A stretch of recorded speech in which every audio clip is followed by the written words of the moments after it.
this season. Grimsby will get us underway as Corey gets us started. Here we are underway. Back to Smith in the goal for Grimsby Town, headed on by Will Dawes though, and on again by Cummings, and Britton tries to win that header, can't do so, just a battle, and that's not technically not a high foot, because Charlie Cummings has gone, or Don Bernard has gone diving into that header at kind of waist height. There was a foot to face, and it looks like Don Bernard has stayed down for the time being. Make of that one, Gary. He's very brave, yeah, Don Bernard. I mean, it's early in the game, and both teams fighting for a 50-50 ball, and he went with that with a lot of purpose. He's gone down, holding his head, but thankfully it looks like he's going to get back up on his feet and ready to continue. Yeah, 30 seconds in. As I say, Don Bernard kind of stooping down low and getting to that header at waist height, and the foot came up from a Grimsby player, but yeah, free kick to Weston is all it is. Chance to put it into the box or behind that defensive line early in the game. Yeah, Max Harris, 11 clean sheets this season in all competitions, headed just down on the 18-yard line, but away by Grimsby Town, and Weston win a throw-in just inside the Grimsby half. On that far side, the far left-hand side for Weston-Super-Mare, going to be Charlie Cummings over this in his bright orange boots. A long throw down the line on that far side, headed away by Tyrell Warren. So another Weston throw higher up the pitch. Yeah, this one can go in the box, so that's a different. Oh, it's gone short. Yeah, gone short to Cummings, who drops the shoulder and turns his man. Will he win a corner? They do. Weston-Super-Mare's first corner in a minute and 45 into this game, and the fans behind the goal away to our left-hand side scream and roar as Weston win their first set piece of the afternoon. Yeah, I mean, Grimsby don't strike me as particularly big side, no. So maybe this could be an opportunity for Weston to get off to a flyer. Trying to see who that is on the corner. Looks like it's Luke Coulson on the corner. 19 appearances, 2 goals, 2 assists in all competition. He goes short with the corner, passes back, and it's right on the edge of the area actually. It's a shot low, it's deflected, and Grimsby will come away with the ball. They're just midway into their own half at the moment, and that's a poor pass actually out from their midfield. And that comes off of Britton's backside as he tries to control it, but can't do so. Lewis back to Smith, who's been here and done it and got the t-shirt. Michael Smith, 37 years old, as Max Harris plays a ball to him low. A fizzed pass towards Smith, who regains his position at right back. Emlyn Lewis on the ball, who 7 years ago was playing for Cardiff Met University in the Europa League. He captains Weston-Super-Mare in the third round this afternoon. Grimsby turnover. And Weston come forward actually. They've won the ball back, and Coulson is onside. Cuts inside. It's a good challenge though from the Grimsby Town centre-back. Looks like Cam McJanet was the one to go in on Coulson as he was barrelling down that far left-hand side. The ball goes over the head of Don Bernard, but Lewis is there to mop up. And Dawes, now Smith, just tells his team to calm down. The outstretched underside of the palm from Michael Smith, that calm down gesture. Grimsby back in possession on this near left-hand side with Staunton, and back to keeper Jackson Smith, and they play out from the back. It's not a bad little start from Weston. I mean, winning a corner after a minute and a half. I can't believe they didn't cross it though. They tried to work something off the training ground, went short, almost got caught on the counter-attack. Forward come Grimsby, as I say, on this near side with Curry, and inside and back out wide on this near touchline with Vernon. Infield to Corey, and back with McJanet operating as a left back, hired and down as a left centre back, but interchangeable. Cummings wins the ball back for Weston, down the line to Smith. Britton wants the ball. It's a switch over from Smith to Coulson. Can't find his intended target though. Corey holds the ball up halfway inside the Grimsby half. We've played 4.5 minutes here. It's Grimsby 0, Weston 0. Back to keeper Jackson Smith, and this is only his 4th appearance. It was his most recent foray in the bright orange Grimsby shirt on New Year's Day. It's a good pass infield, and that's what looked like a dangerous challenge. And Grimsby are in here as a down low shot to Max Harris's near left-hand post. Didn't trouble him too much. It forced a dive, but it went behind, and it's going to be a goal kick, 0-0. Yeah, first proper shot, if you like, of the game come from Grimsby Town, just outside the box, inside right channel, low, hard, searching for that bottom corner, but wide. Yeah, it was Tyrell Warren that went down in the centre of midfield as Grimsby broke, but referee waved play on, and a low shot that, as I say, didn't trouble Max Harris in goal. 26 appearances for the 26-year-old. I spoke to him immediately after the Chelmsford win in the second round. Literally, they'd just come off the pitch after the win, and he told me that, well, he was completely, I'm surprised he didn't burst into tears. He was really overcome with emotion that they were through to this stage of the competition. He takes the goal kick. That's turned over fairly easily by Grimsby. It's a push from Will Dawes on George McEachran there, so free kick Grimsby, and Will Dawes flies over the ball, I don't think on a push from anyone. He's just gone over and kind of made a meal of it, and the referee's going to have a talking to both Staunton and Will Dawes. So early handbag, 6 minutes in, 0-0. He's just trying to make something of that. I think Will Dawes, forever the pantomime villain, spent time at Yeovil Town and did exactly the same thing.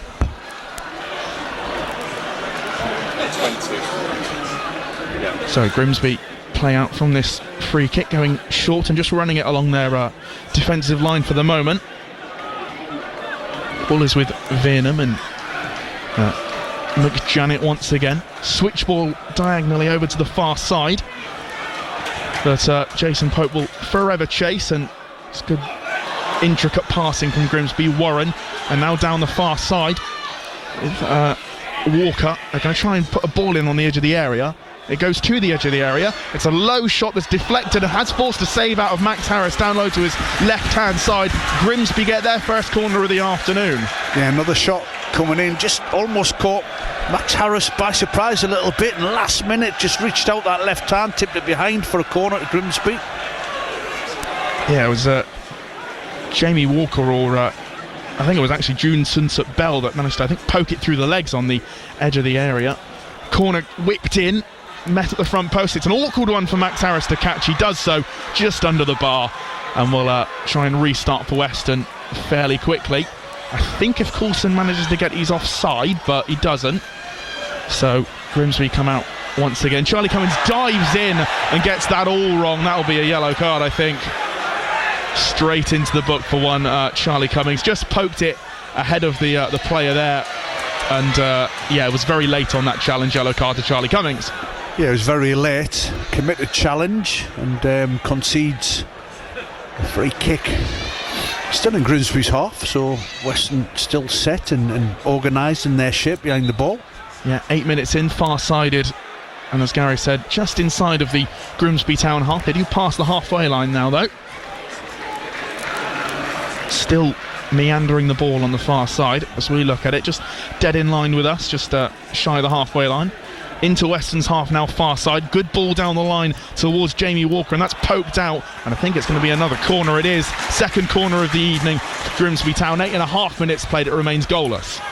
Yeah, I mean, they've just dropped back a little deep at the moment, out of possession. You can see Weston 4-5-1, only Louis Britton left up front by himself, a little isolated, and Grimsby just starting to get the swing of things. So they're going to swing this corner in. You'd imagine it's going to be towards the front post like the first one was. It is. Oh, it's actually straight through all the bodies in that 6-yard area, and Weston don't clear it. Grimsby are going to try and recycle the ball. It's with Corey on this near left-hand side, and McEachran centrally to Walker, passing it around now with Staunton wide on the right now. They're going to cut inside, put a low ball in towards the box, and that's dealt with by Weston, away by Bernard. Right foot, side-footed, and Britton is going to try and get the second attempt on that. He shoulder barges into McEachran, but the referee waves that forward. Ball is back with Max Harris, ball at his feet in the the lime green bright goalkeeper boots with the dark green kit. Max Harris picks the ball up and will restart for Weston.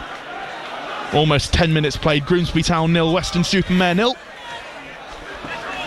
Chances coming by the way of Grimsby Town, but nothing to trouble Max Harris in the Weston goal. Ball over the top from Charlie Cummings, but Louis Britton not there to run onto it. Lavelle will head it back to his keeper in Jackson Smith, and Grimsby Town again play out from the back.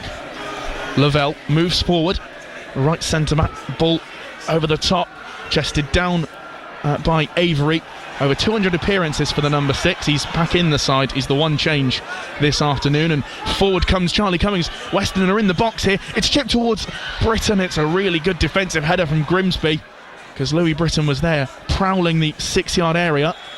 Weston still in possession though, passing it around in the midfield. Early cross in towards this, the edge of the 18-yard box. Will Dawes should be fouled there actually. I think Staunton goes way over the top of him, but Weston throw in this near side the right.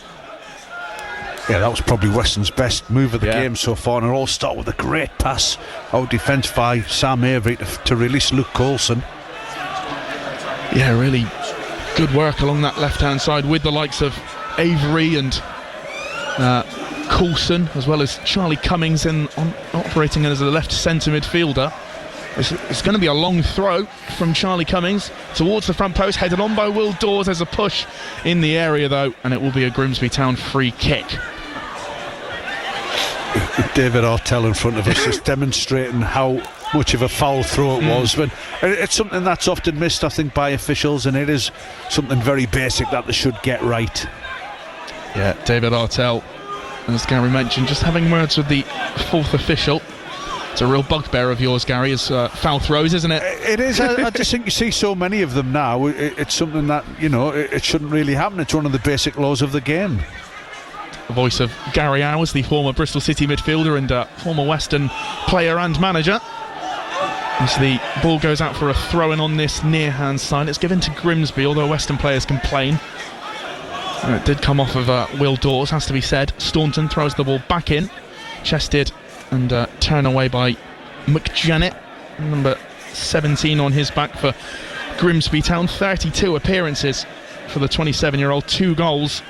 Ball over the top on this near left-hand side, controlled by Will Dawes on his chest, turns infield and plays to Cummings, who's in a battle with Curry. Wins out, actually, does the young midfielder. Charlie Cummings really found his feet in a Weston shirt this season. Smith, Dawes picks it up with his instep of his right boot and drives down the line. Is pushed over by Staunton, but holds the ball up near the corner flag. That's going to... it looked like it went out of play. Will Dawes keeps it in possession though and passes towards this front post, and it's turnover in play for Grimsby Town, and they set themselves and run. Sunset Bell is going to get the better of Edmund Lewis. It needs to be a good ball, and that needs to be a good challenge, and it is. Fantastic work there from Luke Spokes to poke that out for another Grimsby corner. 13 minutes played goalless. Absolutely brilliant. Well timed. Had to get that right. Yeah. Last ditch tackle, wasn't it? But another corner to Grimsby. Luke Spokes, the player who poked that out, did play for Grimsby Town a number of years ago. Just before he was playing at Taunton Town, I remember watching him there in an away game against Chesham United in the Southern League, and then seemingly found his feet and got a move up. Blundell Park was his home for a number of years before bouncing around the likes of Yate Town as well. But finds himself in a Weston-Super-Mare shirt this season. Signed not too long ago. Ball in by Grimsby towards the near post. Is that going to be a goal kick? It is indeed. It will be. 14 minutes played off that corner. Nothing doing for either side. Yeah, it always amazes me. I mean, clubs now spend more time practicing set plays, but I mean, that's past 2 yards, so a right footer can hit an outswinging sort of short corner, if you like. Why don't you just hit an outswinger from the corner flag? I know it changes the angle, but it's not a very good ball. It's straight behind for a goal kick to Weston at the near post. Yeah, you'd think a team like Grimsby could do more with it. They're back on the ball. It's a Travella pass out on that far hand side, the kind of outside of the foot ball down the line, but couldn't find anyone. Harris rolls that out to captain Emlyn Lewis, 29 years old, 27 appearances, 3 goals. One of them was the Aldershot game in the first round. Oh, and it's a really good challenge there from who's that? Tyrell Warren to poke it out for a throw-in on the far side. Yeah, it's a good challenge, but Don Bernard should have done better there to release Luke Coulson. That was half an opportunity missed. Yeah, small margins in a game like this can really pay dividends. Dawes plays Cummings in down the line. They're in the box. Weston-Super-Mare, fake shot and a ball over the top. Oh, it almost crept in. Weston still in play though. Coulson, low shot, deflected and back out into that dangerous corridor of uncertainty. That's a real chance for Weston-Super-Mare, and it's a throw-in on the far side, still in possession. Yeah, Charlie Cummins, he does brilliant on the right-hand side. Inside the box, he just crosses at the far post. A little bit of uncertainty. The ball falls to Luke Coulson. He cuts inside on his right foot. Low shot, saved by Jackson Smith. Yeah, he's always going to take a shot there, Luke Coulson. Chance his luck, looking to get his 3rd goal in all competitions this season. Started his career at Manchester City. We heard earlier there, mammoth win over Exeter City, 10-1 the score there. And the referee's just going to have a word with Charlie Cummings. I'm not sure, I imagine it's to restart the game quicker, because he's still got the ball in his hands over on the far side, awaiting a throw-in. 16 minutes played, Grimsby 0, Weston 0. It's an early cross in towards the head of Will Dawes. It's over his head, and it's over the head of Cam McJanet as well. Goal kick to Grimsby Town. Yeah, it's good from Weston. Just sort of grown in confidence a little bit now, and they're threatening the Grimsby goal, which is nice to see. Yeah, this does not feel against like a National League South team against a League 2 team. Grimsby Town bang on mid-table, 12th in League 2. Weston-Super-Mare going strong in the National League South and looking for promotion to the National League Premier, 2nd in the table. Their most recent win over Farnborough, 4-1 at the Optima Stadium, as Cam McJanet runs forward past the halfway line on this inside left channel, finds Staunton, who cuts inside.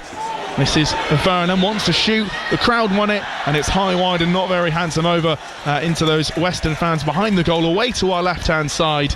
I mean, you're always going to, look up and see the top corner, but couldn't find it, and it is a goal kick. I mean, he cuts in from the left-hand side, and there's plenty of space for him. He lifts his head, he has a look, and you can see what he's trying to do, but the execution was really poor.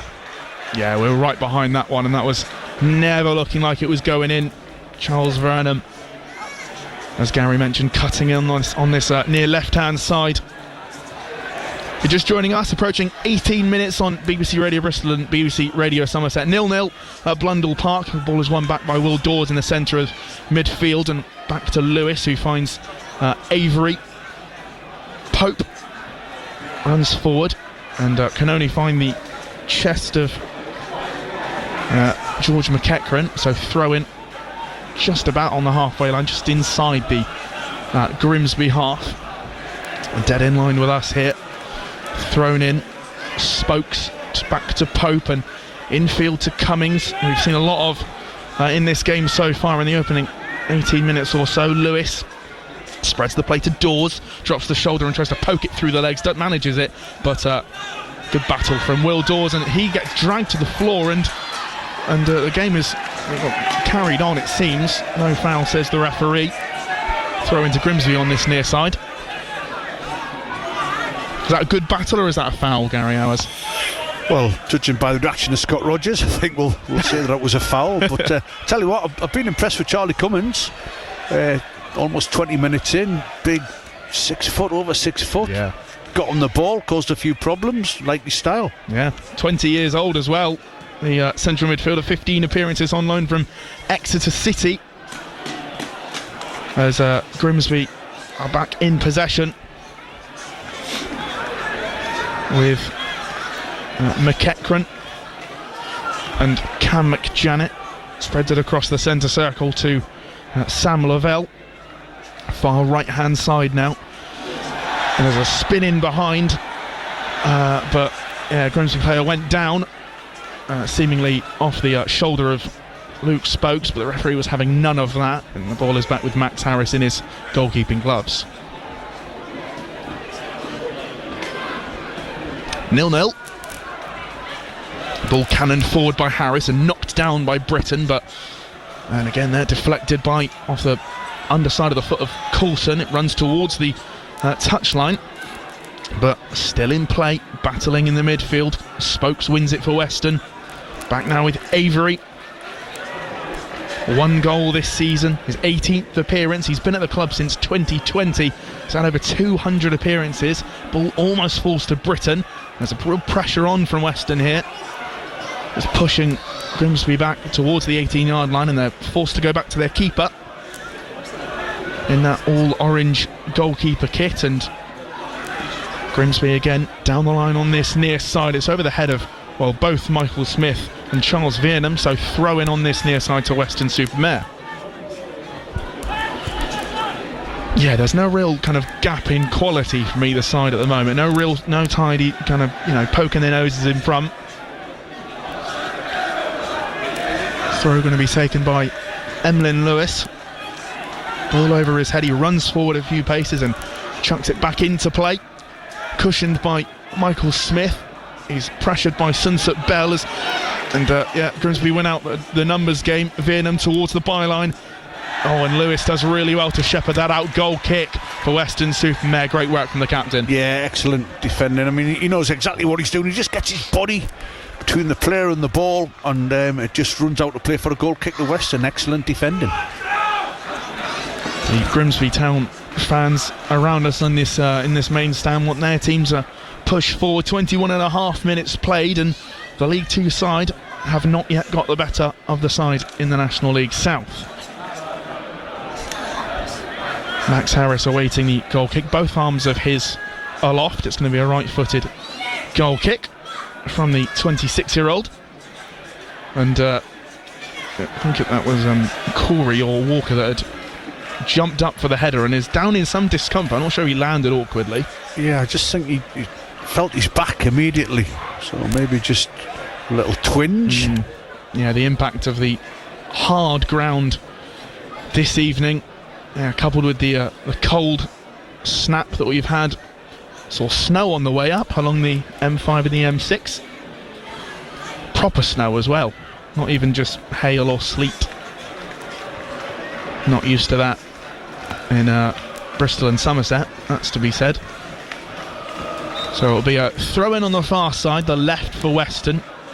Seems like the Grimsby player is back, and we'll restart things. Turnover and play, and Grimsby win the ball back. Sunset Bell, I think, was the player that went down originally, and he loses possession. Charlie Cummings goes forward, and that should be a foul. It's not, and that's a bit of afters there from Will Dawes, and he's unhappy that has been given as a free kick and not the former tackle. Yeah, I mean, that's a free kick. Yeah. Once again, Charlie Cummings, I mean, he drives past his man and he's pulled the floor, but the referee just doesn't want to give it to Weston-Super-Mare. Yeah, and then gives the subsequent free kick to Grimsby on the challenge from Will Dawes. So Jamie Walker comes forward at far hand side. Challenge there between him and Jason Pope, and that comes off of Pope, so it will be a corner again to Grimsby on the far side as we await the first goal of the evening. You can see players and fans' breath as they breathe out, and it just hits that cold air, and you can see the frost. So both arms up on the far side. Grimsby in swinging corner and away. A big strong header away. I think was there a foul in the build-up or something? I don't know if they brought it back at all. There's a foul somewhere, but that is an absolute fantastic header. I think it was Sam Avery. Yeah. Good distance on that. Yeah, proper, like centre of the box, bang, away and out. A real defensive header. But yes, a potential foul in the build-up is what stopped the move there for both sides, as Matt Harris is going to take this free kick. 24.5 minutes played, Grimsby Town 0, Weston-Super-Mare 0, and the temperature continues to drop. I think I'm going to have to get my big coat out for the second half. So, goal kick taken, poked forward towards Coulson, and Britton gets back to his feet. Down the line on the far side by Spokes. He's being held up by 2 players actually. Gets past one, can get past the second. He wins a corner as well. Great work from Luke Spokes. Yeah, just touches it past a couple of Grimsby defenders, and you think it's going to go out for a goal kick, but it must have got a deflection. So great opportunity here for Weston-Super-Mare. Corner on the left hand side, like a little Jack Russell Terrier, just nip at the ankles, trying to get the ball on the second attempt, and as Gary mentioned, it nicked off the toes of a Grimsby Town defender. So corner kick to Weston-Super-Mare, again on the far side. Left arm of Coulson goes up towards the front post. It's over the head of everyone, and once again away by Grimsby, and they're going to win the free kick there on the edge of the area. Yeah, I mean, it's a foul on the edge of the area. I think that was Luke Spokes again, but sometimes it's not a bad thing, because you're always a little bit wary of getting caught on the counter-attack, aren't you? Staunton, near left-hand side, gets the better of Will Dawes. Nice turn infield, almost a fake shot that wrong foots the number 12. And into the centre circle and past the halfway line come Grimsby Town, although they turn back into their own half and outside of the centre circle. Cam McJanet across to Lavelle and Warren as well. So it's a bit of a stumble there from Staunton when he manages to regain possession. Don Bernard breaks the lines there and tries the challenge, but Grimsby again on the second attempt come forward. Bernard in again to win the ball back. It's good intercepting from Weston-Super-Mare, and Britton will chase this and gets a bit of a nick on it, but it always will roll to Jackson Smith just inside of his 18-yard box. Headed down by Michael Smith. He wants the free kick, and Weston-Super-Mare will get it. Seemed like he was pushed and was falling back. Michael Smith appealed for the free kick and got it. Approaching 27 minutes here at Blundell Park. Grimsby Town 0, Weston-Super-Mare 0. Yeah, Scotty Rogers will be really, really pleased. I mean, not too much drama in the Weston-Super-Mare goal mouth, and half an opportunity at the other end to maybe go into the lead, and his team are looking very, very accomplished at the moment. Yeah, 59 places separate these two sides in the English football pyramid, and you'd imagine Weston going into this game didn't want to concede an early goal. They have passed that milestone, so that is a small win if you count those. Coulson, ball into the box, and Britton was always there. Still in possession for Weston. It's a bit of a heavy touch from Emlyn Lewis, and that ricochets off of him, but it was always going out for a goal kick. Well, the centre half is up there, stayed up from the free kick, and just trying to chop back onto his left foot, but running back to be a centre half again. Yeah, good tracking back from the 29-year-old. Grimsby play the goal kick short, so back with Cam McJanet, and across to Staunton on this near left-hand side. Down the line and intercepted by Smith. Back out to Corey, and I think there's an offside from either Staunton or Charles Viernham on this near left-hand side. But it's only the first half, but the onus is on Grimsby. They've got to be favourites in this tie, and the longer it goes, the more and more frustrated they may become, and just try and force things, and hopefully Weston might just be able to pick them off at some point, exploit one or two gaps as they commit men forward. Well, we were listening to Macclesfield against Crystal Palace earlier in the day, and that was it, is that the longer and longer it went, you think back to Macclesfield, couple of goals up, they were able to eke out that result. And Charlie Cummings plays the ball to Luke Coulson. It's a good save on the far side. Good header down from Charlie Cummings. It was all started from that goal kick. Max Harris and played in Charlie Cummings, who had the awareness to head it down to Coulson. It was a left-footed shot towards the far hand side, but good positioning from Jackson Smith to pick it up right in his midriff. Yeah, he's just on the edge of the box, Luke Coulson. He really takes care with the strike, left-footed, and it's a good strike, but straight to Jackson Smith. He has to make the save, and that's a good chance for Weston. Yeah, absolutely. Shot on target for Weston-Super-Mare as they continue to pile on the pressure against League 2 opposition in the third round of the FA Cup. Bristol City as well in action against Watford at Ashton Gate. So 2 commentary matches for you this evening. This is the one where you want to be, though. Approaching half an hour played, 0-0 here at Blundell Park on BBC Radio Bristol and BBC Radio Somerset. Ball just in the back line of Grimsby as they pass it round, trying to force an opening. McJanet once again sprays it out to Staunton. We've heard that a lot in this opening half an hour. Dawes doing work to push him back up the pitch. Louis Britton running the line as well, switching play over to Warren. 24 appearances, 1 goal for the left back. It was against Man United in that famous win. Started his career at Manchester United, did 21 Tyrell Warren. McJanet over to Corey on this near left hand side. Dawes in a battle with him, pushes him back. McJanet once again. The Grimsby Town fans around us are not happy with their team not progressing up the pitch. They're all in the Weston-Super-Mare half though. Weston need to do their jobs here. Far side, going to be a ball whipped in towards the... Oh, it looked like Vernon was there in that 6-yard area to head it home, but Weston clear. Dawes down the line. Cummings holds the ball up, poked kind of high, a chipped ball over the top, but found no one. Good rise from Michael Smith. Will Dawes kind of waited for that ball to come to him. He didn't... He wasn't proactive enough to come forward and win it. Throw into Weston-Super-Mare though on this near side. Yeah, some really good defensive work by Emlyn Lewis in the centre-half position, but all of a sudden he takes off on a forward run up the pitch, and I'd just be a little bit careful with that. There's no need to sort of put himself out of position at this stage of the game, but he has been absolutely brilliant defensively. Yeah, both sides operating a 4 at the back in this game. So Weston take the throw in, and it's immediately turned over by Grimsby. Lavelle across to Warren. A couple of phone-like torches away in the Ramsden family stand. You can see over on the far side, illuminating the dark skies here this evening. Vernon, step over, cuts back out, and it's awkward for Max Harris. Oh my goodness, that was almost an own goal. And Grimsby praying why there was no one at the back post to mop that up. It was a looping ball over on this near side, and it really caught Max Harris at 6s and 7s, trying to catch it over his head and just fumbled it. Was lucky there was a defender at the back post. Well, I mean, that's a pretty straightforward cross. Yeah. And Max Harris he makes a mess of it.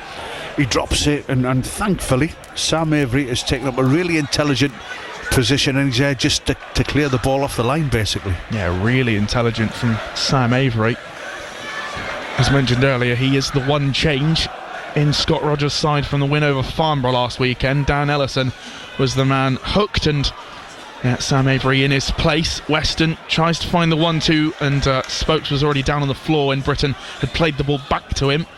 So it rolls out for a throw-in on the far side for Grimsby Town.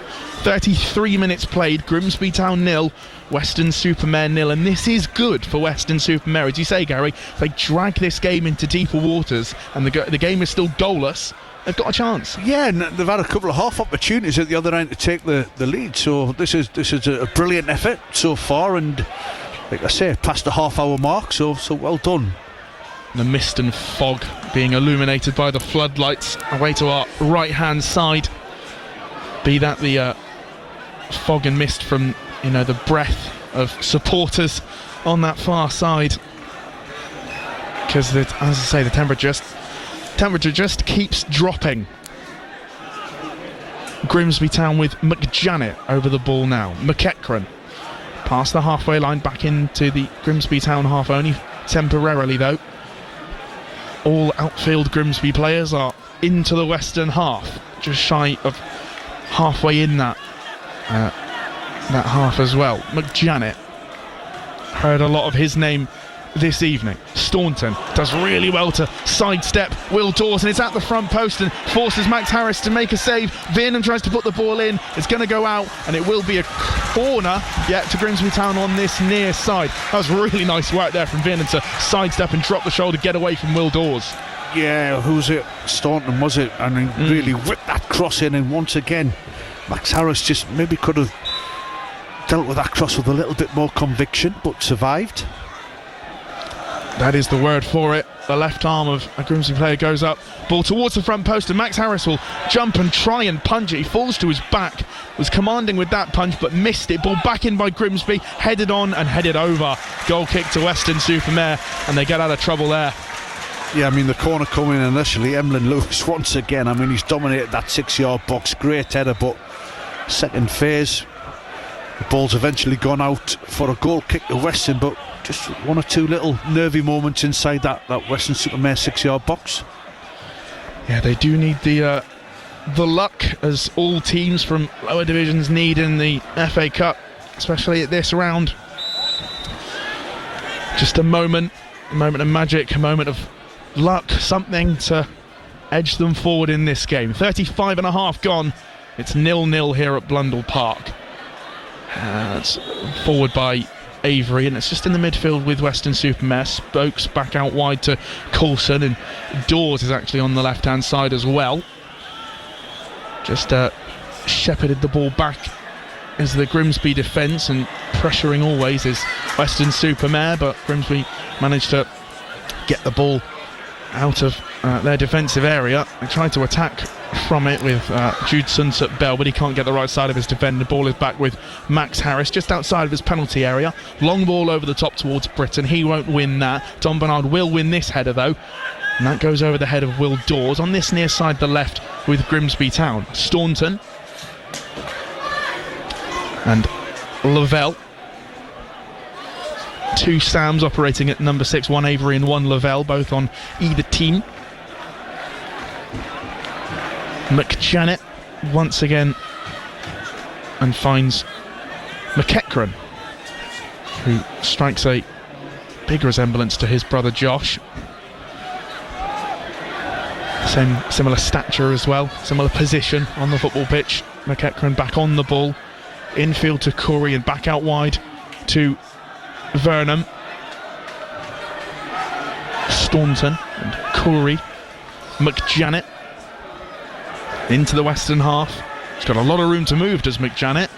He finds Sunset Bell, who goes out wide on the far side. Jason Pope's going to follow him all the way. Ball in by Grimsby at the front post. It's nicked on by Sunset Bell, but gobbled up by Max Harris at his front post. 37 gone, 0-0. Yeah, I mean, Grimsby getting on the ball and they're stringing a few passes together. You would expect that, being the league opposition, if you like, but not a lot of penetration, it has to be said. Bristol City 2-0 up at home to Watford in the third round of the FA Cup. That's a push on Luke Spokes, and again the referee's going to wave play on for Grimsby Town. Veerham cuts inside centrally now, finds McEachran, pokes the ball forward, and Warren takes a shot, and it's Sam Avery, brilliant tackle. Yeah, that's on the shot from Warren, and will force a goal kick for Weston-Super-Mare. The two centre-halves have done very well in the first half. Lewis and Avery, big, tall, dominant central defenders, and they've done the job really, really well. Yeah, and you mentioned earlier, Gary, like Grimsby don't have the biggest of centre-backs. You know, you think of league opposition, you think big, tall centre-backs, big, tall striker, that kind of thing, but Grimsby don't have that. And yeah, as you say, Sam Avery and Emlyn Lewis really doing the job for Weston. Yeah, I mean, you look at Grimsby's side, maybe one decent-sized player, right side centre-half, is it? Sam Lavelle after that, yeah. Not a lot. Down the line towards Staunton on this near left-hand side. He's shepherded towards the corner flag as both teams want to call for the throw, and it will go Grimsby's way. Seemingly the lion's share of the decisions as well. Grimsby Town, the home side. Down the line backwards to McEachran. McJanet sprays it across into the centre circle now with Lavelle. Wide on the far side to right. Infield to Warren. And back out wide. Grimsby just working it around. Infield to McJanet. Across to McEachran. Out wide on this left-hand side, Veerman once again in steps and gets the better of Dawes, and it's headed on. That's a great fingertip save from Max Harris. It needed to be. It was a really good flick-on header. Didn't really. I think it was off the back of his head, and Max Harris needed to be all alert there and was to poke it over the bar corner. Well, he's had a little bit of difficulty dealing with a couple of crosses, but when called upon there, I mean, that is a little bit of a glancing flicked header. It's going under the bar, dipping under the bar. Brilliant save from Max Harris. Yeah, one of the fantastic saves that we've seen of him this season. That adds to his repertoire. Forces a corner for Grimsby Town. They want to take their shot, and they do. Staunton, infield to Veerman, edge of the area, ball whipped in, and that's a fantastic goal. Grimsby get the first, they break the deadlock this afternoon. Charles Veerman gets it on this near side from the corner, they take it short, and that is an arcing ball over to the far hand side of the goal. It goes over the top of Max Harris, and it's 1-0 Grimsby. Yeah, I mean, we've seen him attempt that earlier in the game and he made a right mess of it, but this time he's absolutely nailed it. Very similar. It's a short corner and maybe Weston could have been out a little bit quicker to defend it, but he cuts onto his right foot, corner of the box, and the trajectory on the ball give Max Harris absolutely no chance. Charles Veerman's 8th goal of the season. He joined on loan to Grimsby in 2018. He later signed for the club 3 years ago. And if that's the only goal of the game, Weston can't really argue. That's just a moment of quality from a team that's higher opposition. 1-0 to Grimsby, 41 minutes played.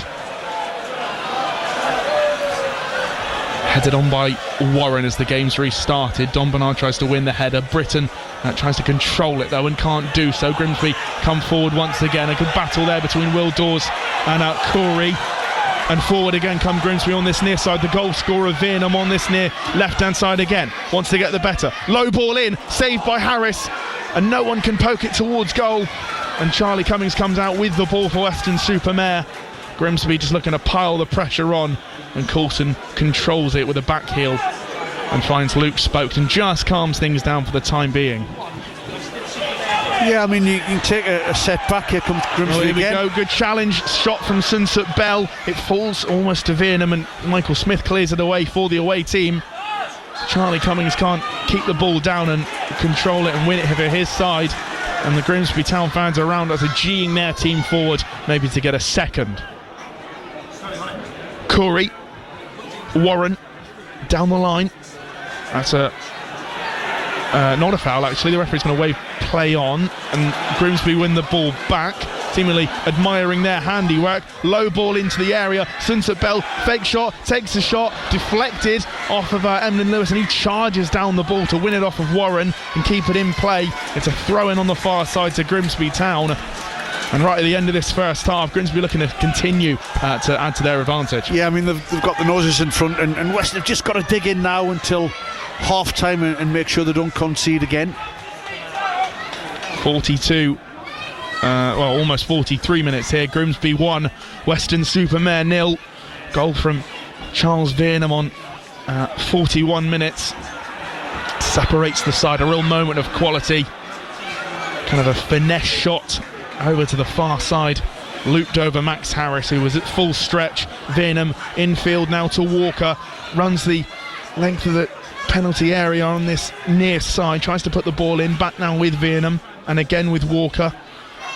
Deflected by Smith. McJanet on the ball for Grimsby. Down the line on this near side. Veerman once again. Forward. McJanet towards the touchline. Ball in, saved by Max Harris. Down, clutches the ball to his chest and falls to his chest and onto the floor. Still 1-0 to Grimsby Town. Drop kick there from Harris, and Britton's going to let the ball drop. He's going to cut inside, tries to get away from two players there. He had a lot of work to do, did Britton. Got past one, but couldn't deal with the second. Ball is back with Jackson Smith in the Grimsby goal, as some of the Grimsby Town fans around us will get up from their seats and head to the bar for half-time. McJanet plays it across to McEachran, who's taking up a bit of a central centre-back role momentarily. Lavelle, Warren, far side the right. Infield to captain Corey. And McEachran once again, working the ball up the pitch, now past the halfway line, pinning Weston-Super-Mare in their own half. Veerham, infield, controlled, gets the 1-2 back. Veerham out wide. It's tackled by Coulson. He gets the ball away, but only momentarily. Corey can't keep that. McEachran can't keep that, and Weston come forward. Coulson, it's 3 against 3. Ball through to Britton. He's in the area. Spun. Britton can't get his feet sorted. And Grimsby come away with the ball. What a chance for Weston-Super-Mare. It was difficult for Britton to control on the turn.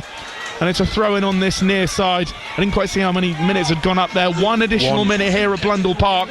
It's Grimsby 1, Weston 0. Well, that would have been brilliant timing just before half-time. Luke Coulson plays it intelligently towards a run of Louis Britton. He just didn't get the run of the ball. The ball ended up behind him and he couldn't turn to get that shot in. That's not a foul on Charlie Cummings, but the referee's given it.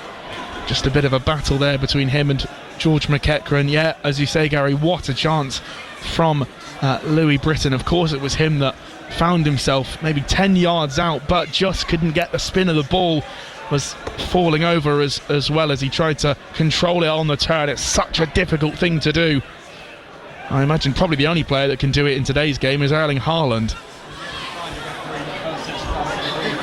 McJanet restarts the play for Grimsby as we have almost finished the minute of added on time. The referee blows the whistle for half time, and Weston-Super-Mare have work to do in this second half. Your assessment of the first, Gary Hours? Thought Weston have done really, really well, and if they're going to be disappointed about anything, it'll be the fact that they've conceded from a set play, if you like, short corner. Maybe just could have reacted a little bit quicker, but it's a quality strike. But still very much in this cup tie. Scotty Rogers probably just going out to have a word with the refs, so he just needs to be careful here.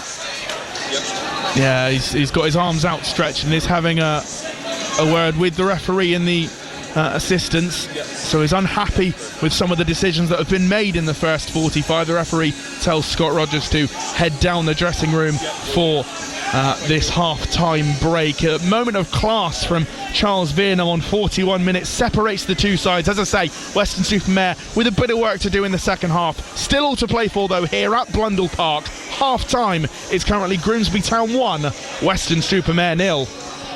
Up, but with a defensive set piece to face here. So Loser ready to deliver an in-swinger this time. Plenty of movement going on inside the 6-yard box. Towards the far post it goes. Good strong defensive header from Atkinson. Back into the danger zone it goes. Morsy's first there, and then another bit of a swing and a miss, but a bit more understandable from Reese. He was really stretching to get to that one. Just flicks it down the line looking for Bell, who'd got there just about, but ball was always a bit too far in front of him. Never able to bring it under control, and it's back with Watford's goalkeeper Baxter, who plays it down the far touchline. Good strong header won by Watford, but Dickey with a very difficult skill there. That real strength of neck muscles to head a ball that's bounced off the floor and get good distance on it, which he did, and clears it up into the Watford half. Gerhard Struber, I can see, having a little chat with the fourth official, and then almost wants to jog onto the pitch there. You can see him very animated on the sidelines, but well, it's been a very, very entertaining first half, that one, Chris. I've really enjoyed it. Good attacking efforts from both sides, but the difference between the other teams has been the clinical nature of City on a couple of occasions, with a goal first from Emil Rees and then one from Anis Mehmeti. Yeah, we haven't said that often this year, have we? You know, we've often been the team that has wasted our chances, but on that occasion took two great chances, played some good stuff. Watford come out really fighting. I thought they were an excellent team that first 45 minutes, passed the ball well. Their movement's great in midfield. They keep the ball moving and ticking all the time. City have been chasing shadows at times, but then City get the ball as well. They play some fantastic stuff, and it's been a really entertaining 45 minutes. And good for Emil Rees to get a goal. He's not exactly been on a drought, but that takes him up to 8 for the season. And then I think realistically that second goal probably, I won't say it doesn't happen, but I think he has a shot if he hasn't already scored. It just settles players down a little bit, doesn't it? And he's been at the end, well, almost at the end of a lovely flowing move from City that started in their right back position. Good play from Zach Viner and Jason Knight, putting Reece through at a bit of an angle, and instead of shooting he's just slipped it across goal, and it's a tap in from Mehmeti. Yeah, I never really thought about that. Had he not scored that first goal, would he have had the shot? I just put it down to just being a sensible team player, not being greedy, making sure the ball crosses the line and hits the back of the net. Do you know, that was one of the best moves I've seen at Ashton Gate, which has ended in a goal for this season alone. I thought that was from where it started in the right back position all the way through midfield, all through the Watford defence, the way the ball was fed into Reece on a little bit of an angle with a good little run, the good vision to pass the ball across the 6-yard box to make sure the ball found Mehmeti, who tucked the ball away. It was just a classic movement. That was a Premier Division goal we'd be talking about it for weeks, and Bristol City have just produced the goods. So yeah, that was great to cap off the end of that first half. But the first goal was great as well. You know, a lovely header, got up really well, met it with his forehead, picked his spot on the far post, nodded it back across the goalkeeper. Yeah, Bristol City are well worth their 2-0 lead at the moment. Well, so far so good. You get the feeling that some of those subs out on the pitch warming up at the moment will be coming on at some point in the second half, but this game is not over. Both teams have shown they carry a real attacking threat, albeit it's looking good at half time, where at Ashton Gate the score reads Bristol City 2, Watford 0. Saturday Sport. BBC Radio Bristol and BBC Radio Somerset.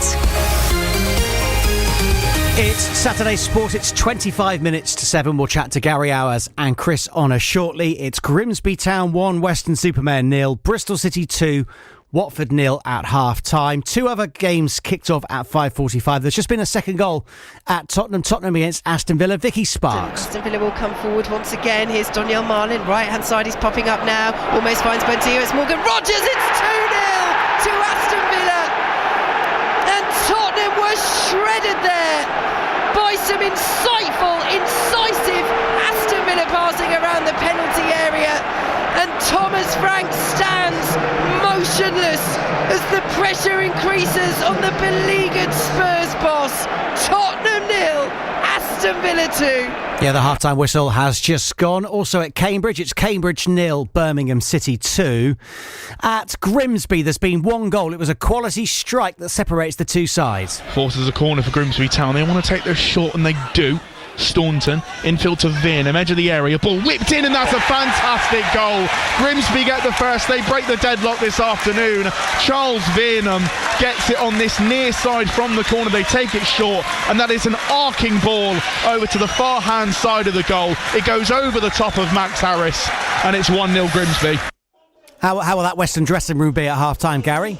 I'm a little bit disappointed, but still very much in the tie, and they'll know that. I mean, they're going to be slightly disappointed, I think, with the goal. It's a short corner, and maybe could have got out there a little bit quicker just to sort of stop that overload. But I mean, when the shot come in, we'd seen Charles Veerham try that earlier in the game, cutting in onto his right foot from the left-hand side corner of the box. The first one went sailing over the bar, high into the stand. The second one went curling over the top, the goalkeeper into the top corner. So yeah, it's a goal of real quality. But Weston had opportunities. Luke Coulson in particular, on the left hand side of the penalty box, a shot that the goalkeeper had to save, and then another strike from the edge of the box that was on target. So yeah, they've looked organised, and for large parts they've had to defend. The two centre halves, particularly Emlyn Lewis and backed up by Sam Avery, have been really, really good.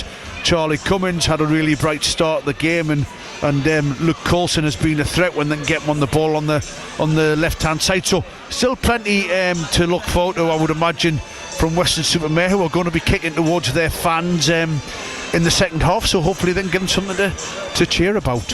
And it's live on BBC Radio Somerset 95.5 FM, BBC Radio Bristol 94.9 FM, 104.6 FM, 103.6 FM in Weston, and also BBC Sounds and on your smart speaker. So far so good for Bristol City against Watford. And it's going to be picked up by Mehmeti. Now Borges is onside, tries to cross it towards the far post. It's Reece's header back across goal and into the side netting, and 1 minute and 45 seconds into this FA Cup third round match. City take the lead. Emil Reese's 8th of the season. It was a lovely cross from Borges. He was very lucky the ball didn't come through to him as he was offside in the build-up, but that is the perfect start for City. Less than 2 minutes on the clock and they're already a goal to the good. Mendy trying to get back at him. He's going to slip it in towards Reese. Reese across to the far post, and it's a second goal.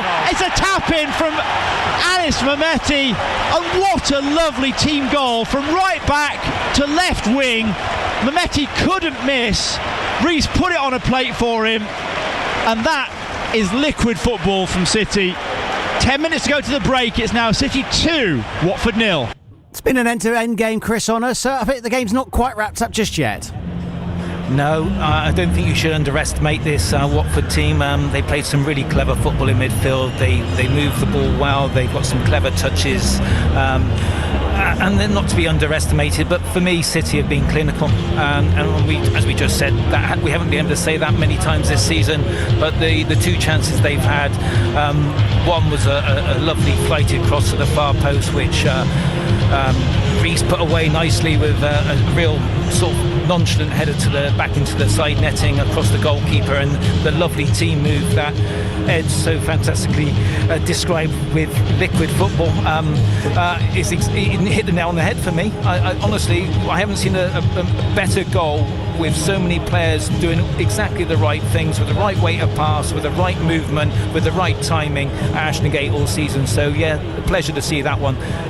But Bristol City have got to keep it going, and they've got a few subs warmed up on the pitch now, so I would expect a few little changes, and it wouldn't surprise me if City get a third, or they give it 15 or 20 minutes and they start making changes just to secure this victory. It's on DAB across Bristol and Somerset, also on BBC Sounds and on your smart speaker. It's Bristol City 2, Watford 0. Newcastle through to the fourth round of the FA Cup, 3-3 against Bournemouth. Newcastle won 7-6 on penalties. Talking about penalties, Yeovil Town are through to the next round of the FA Trophy. They beat Elvchurch by 0-0, but they win on penalties. After the game, Billy Rowley, the Yeovil manager, spoke to Ian Randall. Well, he's safely through in the end. It should have been more comfortable though, shouldn't it? Yeah, it should have. I think naturally when you play against 11 players with 10 for as long as we did, it's going to be difficult no matter how high a division we play in versus them. But credit to Elvchurch. I think, they obviously worked really, really hard off the ball to limit our spaces. And yeah, going down to 10 men really, really hurt us from a game plan perspective. We had to shuffle 3 or 4 lads into different positions, which we obviously didn't plan for. So I felt the boys dealt with it well. We still created enough opportunities to probably score a few. So I thought, they put their bodies on the line at moments. The goalie made a couple of saves. So look, yeah, like you say, we got there in the end. It wasn't necessarily beautiful, but it was never going to be as soon as you go down to 10 men. Yeah. Jed made 2 penalty saves in the last round. Were there 3 today?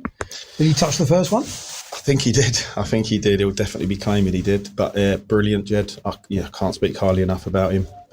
Brilliant professional, unbelievable goalkeeper. Temperament is excellent.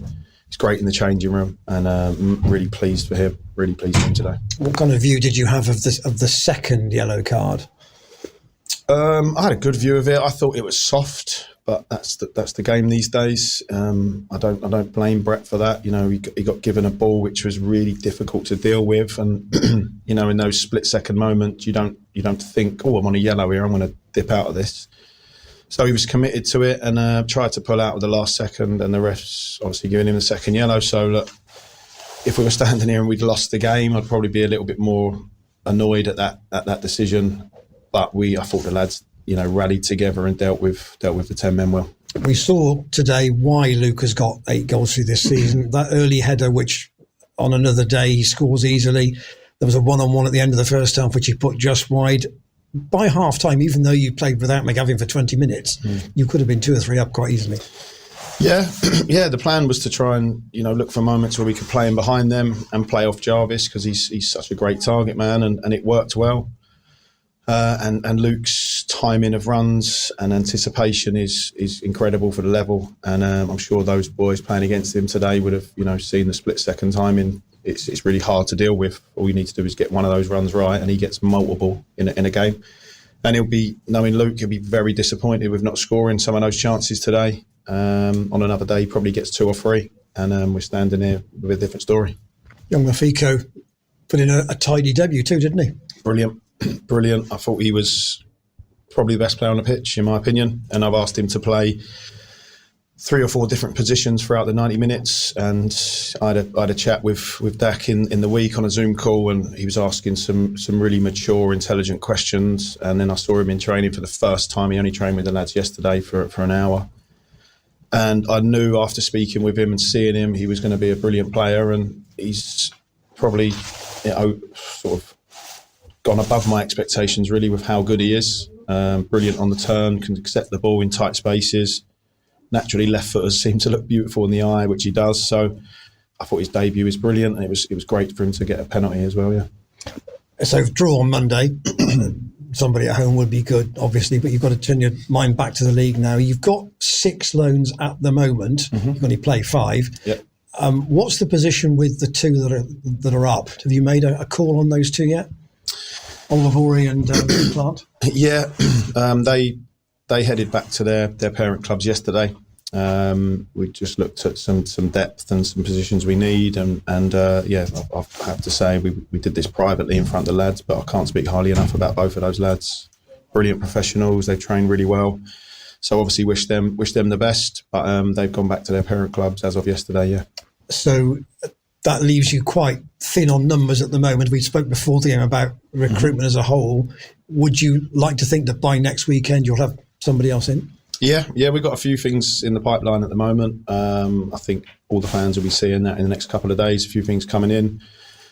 You know, we've spent a lot of time. I've given this group 5-6 weeks now. I've learned a lot about them, about some relationships that are building on the pitch and off the pitch. And we've got a few boys that are coming in. It was a long process to find certain players and certain roles and positions that we wanted to find, and I think we found a few. So yeah, we should be announcing that soon. Look forward to draw Monday's draw. Thanks a lot. Cheers, guys. Thank you. Saturday Sport, BBC Radio Bristol, BBC Radio Somerset. The Grimsby and Weston players just coming back out. So it's the second half on 94.9 FM, 104.6 FM, 95.5 FM, BBC Sounds. And on your smart speaker, it's Weston trailing 1-0, the second half in the company of Gary Hours and Josh Perkins. Welcome back to Blundell Park. The score is Grimsby 1, Weston 0. As we approach the start of the second half, Weston-Super-Mare shooting from right to left towards their own fans in this second half. Of course, Grimsby doing the same. And it is all still to play for as well. So Weston will get us started for the second half. The big coat has come on as temperatures have really dropped in this second half. I'll stop going on about the cold one. I'm dead. Jason Pope's going to have a throw in on this near left-hand side. And good header from went over the top of Louis Britton. Had more strength there to win it, the Grimsby player, but Sam Avery had more strength there to win the ball back for Weston-Super-Mare in the defence, and Max Harris is outside of his penalty area. He controls it with the instep of his right foot and cannons it forward. 2 players jumping, and Britton's onside. The ball falls to him on the edge of the... He takes a shot, well saved. What a fingertip save again from Jackson Smith. Pokes it over the top of the bar. Corner Weston-Super-Mare. Well, what a start the second half. That would have been everything opened up in front of Louis Britton. He's just driving towards the edge of the penalty area, right-footed, lovely strike. It's straight at the goalkeeper though. Would have dipped under the bar. Slightest of touches and over the bar, but a corner to Weston. Yeah, looks up, sees the net, sees his name in lights. Louis Britton trying to get his 20th goal in all competitions this season. God, teams cry out for a 20-goal-a-season striker. He might do that here. Left arm, of course, and goes up, and it's away by Somerset Bell. Back in, low shot, deflected and almost into that dangerous area for Weston players and Grimsby players as well. It's a ball out on the far side. It will be a Weston throw-in once again. It's a multi-ball in operation, so they want to get the play back underway. Kind of a yellowy orange ball back in, and it's poked towards the back post where Emlyn Lewis will take a shot. It's deflected. Is he offside? No, doesn't fall to Britton kindly though. He tries to control it, can't do so. It was hit hard by the captain Emlyn Lewis, who retreats back into his left centre back position. Weston have started the brighter in this second half, Gary. absolutely brilliant start to the second half. Could have almost been level and then kept the pressure on from the corner. Ball over the top to find Britton, can't do so, falls to the head of Charlie Free Cummings. kick. He goes down, free kick, and a very good opportunity for Weston-Super-Mare. God, 18, 20 yards out from goal centrally. Right on the edge of the D, and there's got to only be one man for this, and that's got to be Luke Coulson, Surely. I would imagine. But what an opportunity. Great start. Weston have come out, the traps flying in the second half. Very similar to how they did in the first half, actually, as well. 47 and a half gone, Grimsby 1, Weston 0.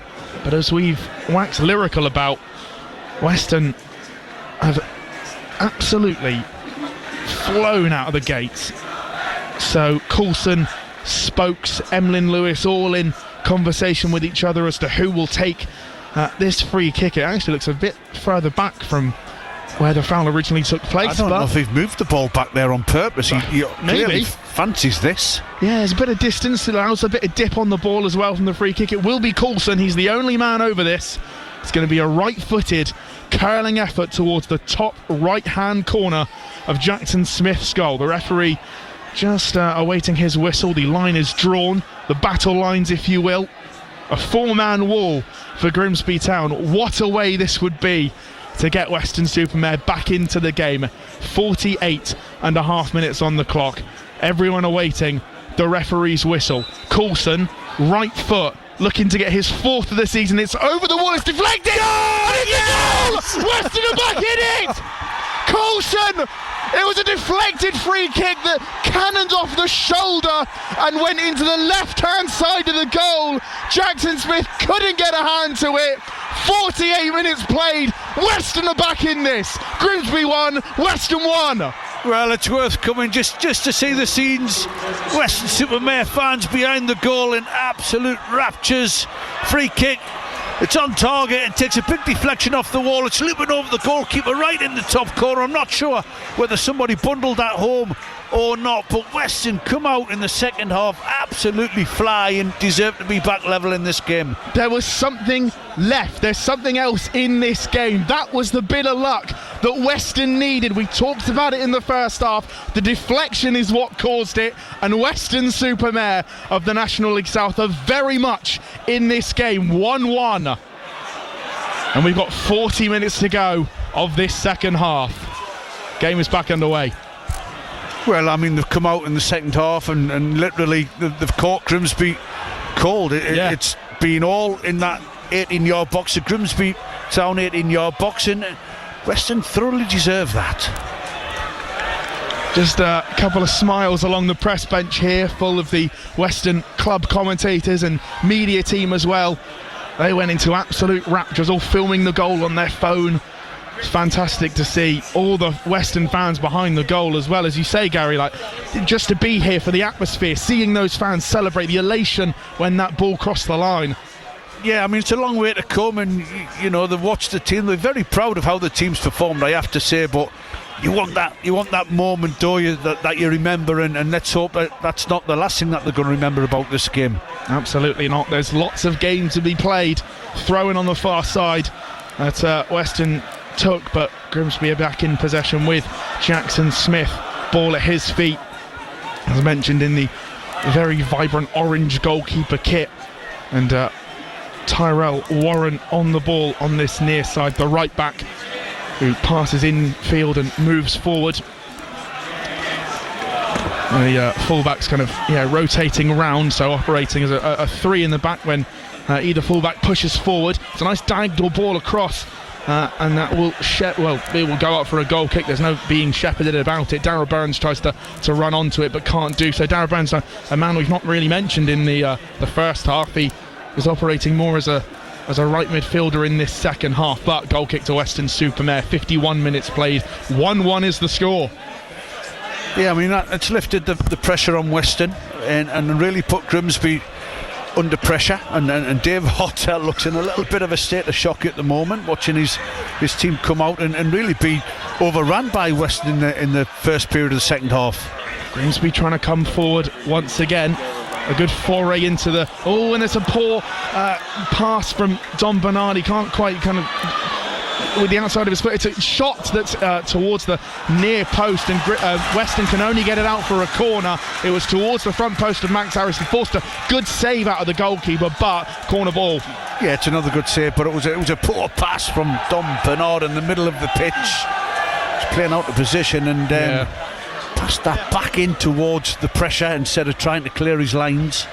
Left arm up towards the front post off the corner and away by Lewis. It falls to Corey, and this is Walker who runs along the edge of the penalty area. Ball towards the back post, and is it going to come for a second attempt for Grimsby? Poked back in towards the goal line. It's well saved by Max Harris. I think fans behind the goal think that's gone over the line, but Max Harris does well to raise his arms and catch the ball. And an outside of the foot pass from Coulson. He's tried the audacious there to play in Louis Britton and wins the ball back. Does Coulson. He's got a lot of green to run in on this near side. He's got two players to stand up though. There's a ball passed in field from Coulson to Spokes, and a push from Spokes there on a Grimsby player, so free kick. Yeah, I mean, Max Harris releasing Luke Coulson, quick counter-attack down the left-hand side. Just got to be careful of misplaced passing. Western players charging forward, that they don't leave themselves a little bit open. 53 gone. Grimsby 1, Weston 1. Goal from Luke Coulson. As we open the start of this second half to bring Weston back in it. Grimsby just take the ball past the halfway line, level with us here in the press box on that inside right channel. Grimsby Town fans willing their team forward. Good turn from Warren there. The referee's going to wave play on. David Artell is furious on the touchline that's not been given as a free kick. It seems like, the chances that Weston, potentially the free kicks that Weston feel like they should have got in the first half, are being levelled out in this second half. Yeah, I mean, I don't think there's any contact. He went to ground very, very easily, and the referee's made a good call. Yeah, it was a good spin from Warren. He seemingly went down off the spin as well, and nothing doing, says the referee. Weston back in possession.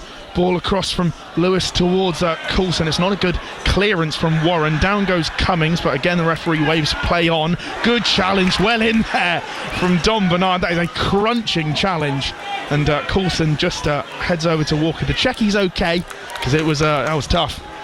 It's a great tackle, but if Grimsby didn't think they were in a game, they know now. I mean, Weston are right up for this, buoyed by that equaliser in the second half. Dom Bernard with that crunching challenge, always plays with his shorts rolled up, so you can see the muscled thigh of Dom Bernard. He played like Ronaldo. Ronaldo used to roll his shorts up. It's -5. Ronaldo used to play in Spain. Good back pass. Good back pass from Darragh Barnes. It found no one, and Weston ball with the ball back in play on this near left-hand side. Charlie Cummings, heavy touch there, and gets dispossessed by Tyrell Warren. He was always going to lose the ball there, and Walker beams forward and goes down on not a challenge from Jason Pope, who screams at the linesman on this near side. And I think Grimsby win a corner. Yeah, they won a corner, but I mean, Jason Pope does brilliant there. It's an absolutely brilliant tackle to recover, and he's conceded a corner. He shouldn't really have a go at the linesman. Should be happy with the work that he's done there.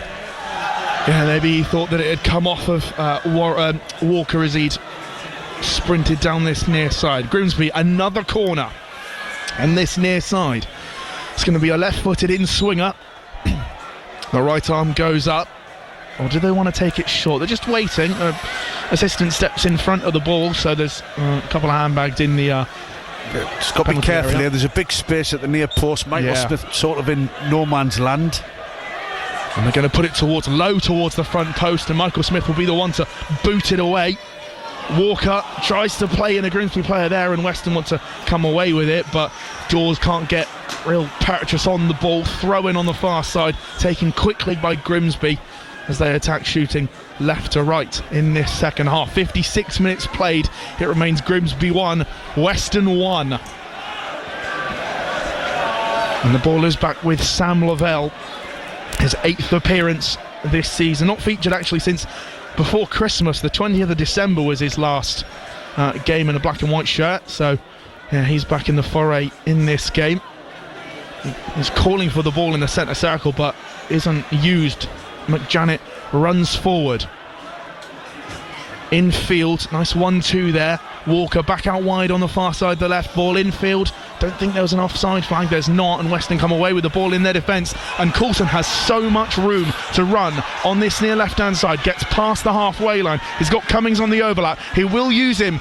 Cummings just outside the penalty area. Wants to get an early ball in. He's kind of lost the opportunity now and recycles back now with Pope. Back out to Coulson. Pope once again. Bright orange boots for the left back. Also playing slightly out of position is Jason Pope, normally a central midfielder. The number 14. Dawes.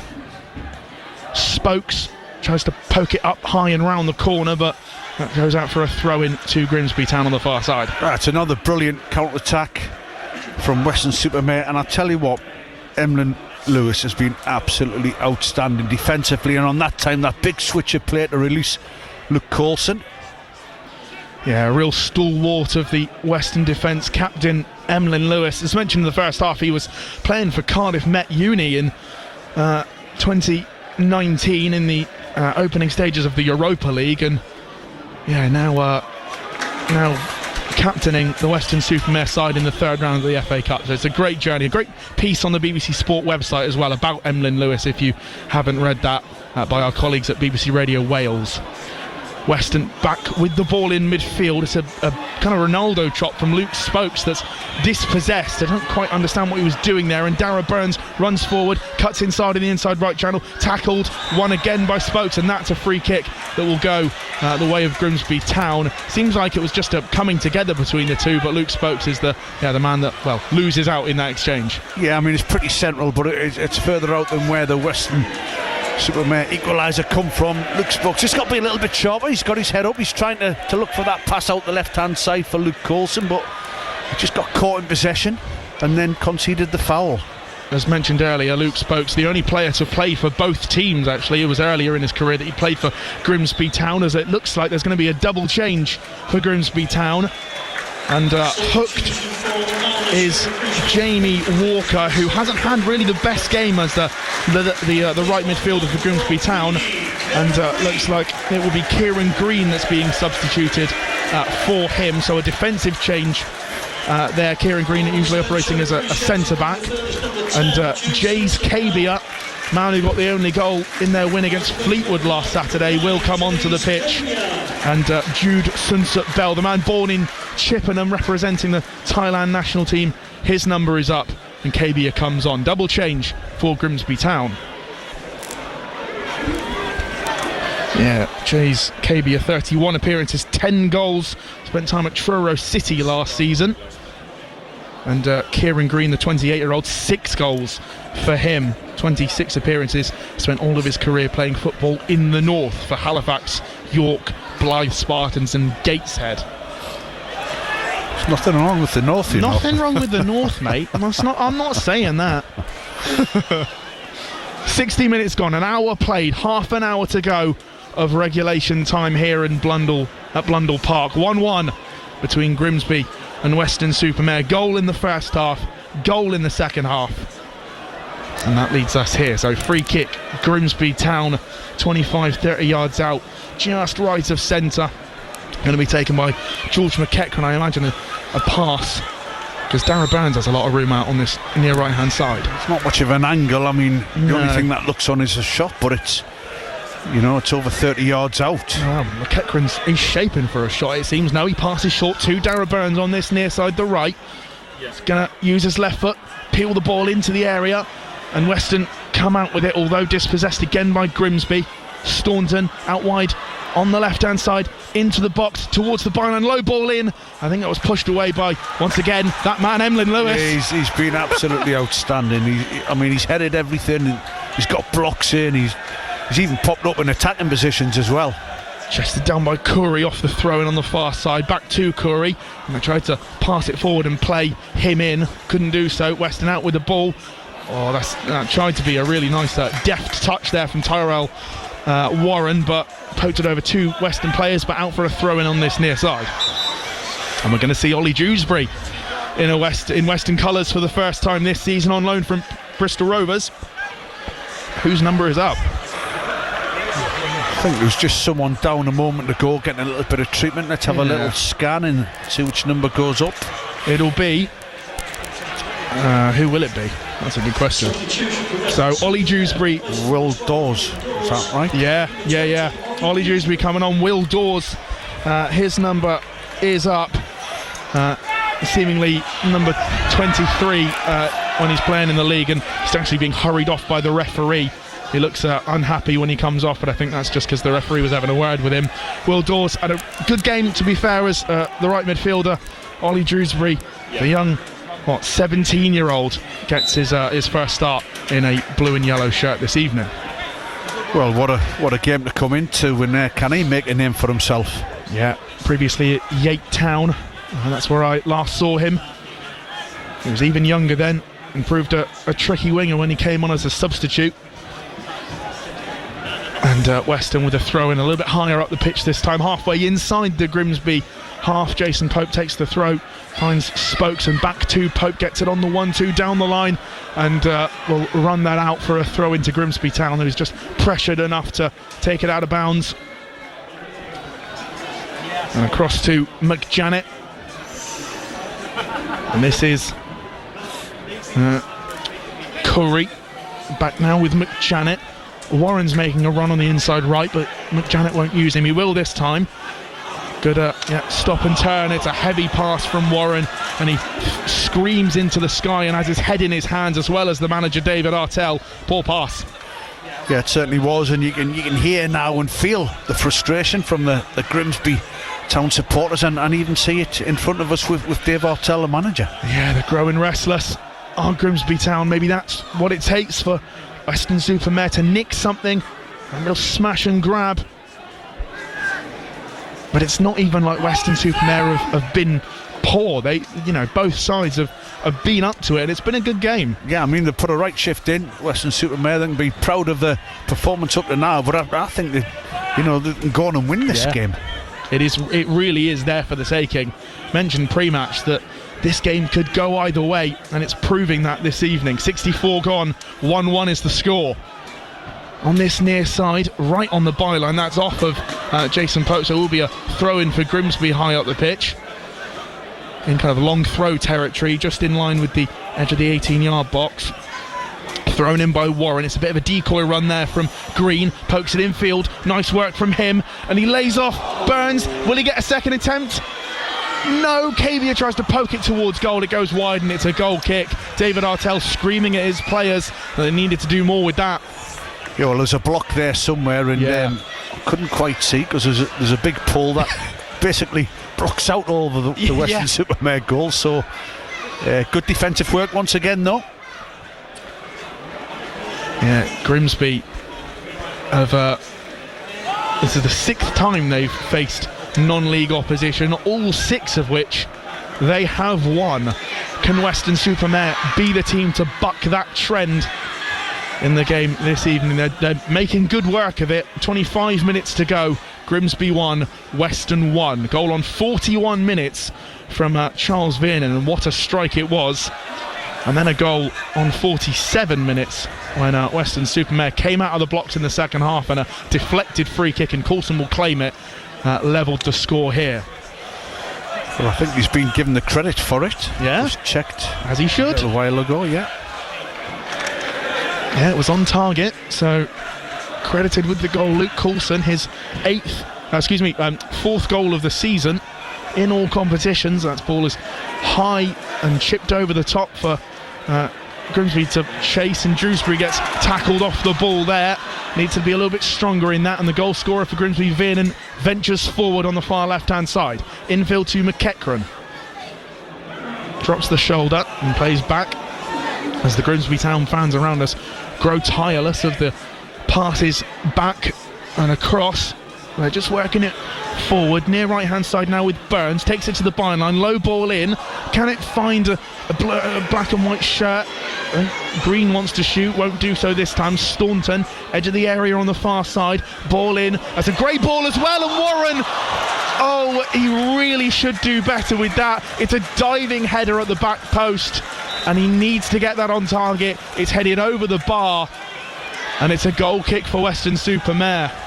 Well, I think it's Terrell Warren, who's actually the right back, who latches on the cross from the left back. It's a great ball from the left-hand side from Staunton, and he's, 6 yards out, diving header, but he really should score there. That's a bad miss. It is. It's a bad miss for his standards. Tyrell Warren, the number 21.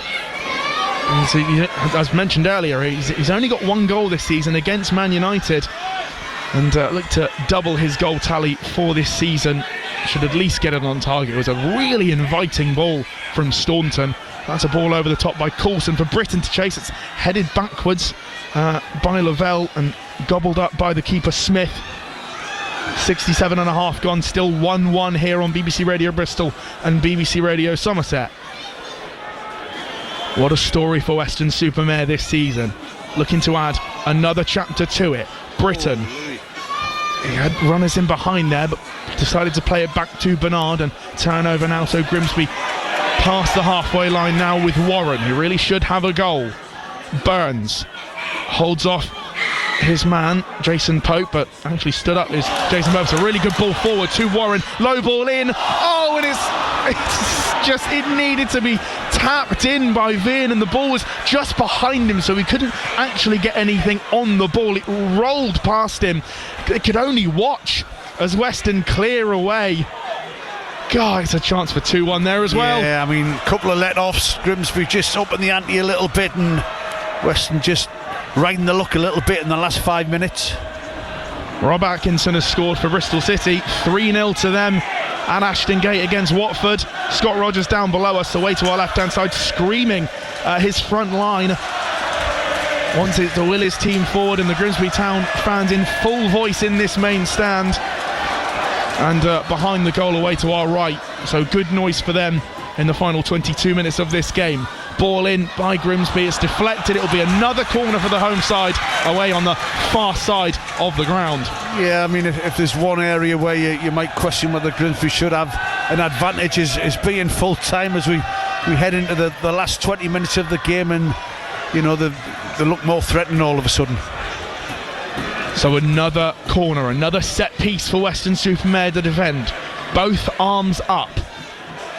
Seems like they're crowding at the front post. It's away by Michael Smith, headed back in by McEachran, flicked over towards Cavia, and it's chipped over, and it's a goal. And Grimsby Town have gone 2-1 up here at Blundell Park. Jays Cavia, the substitute, chips the ball over as the ball was recycled back in by McEachran. Cavia gets his 11th goal of the season in all competitions, and on 64 minutes, it's Grimsby 2, Weston 1.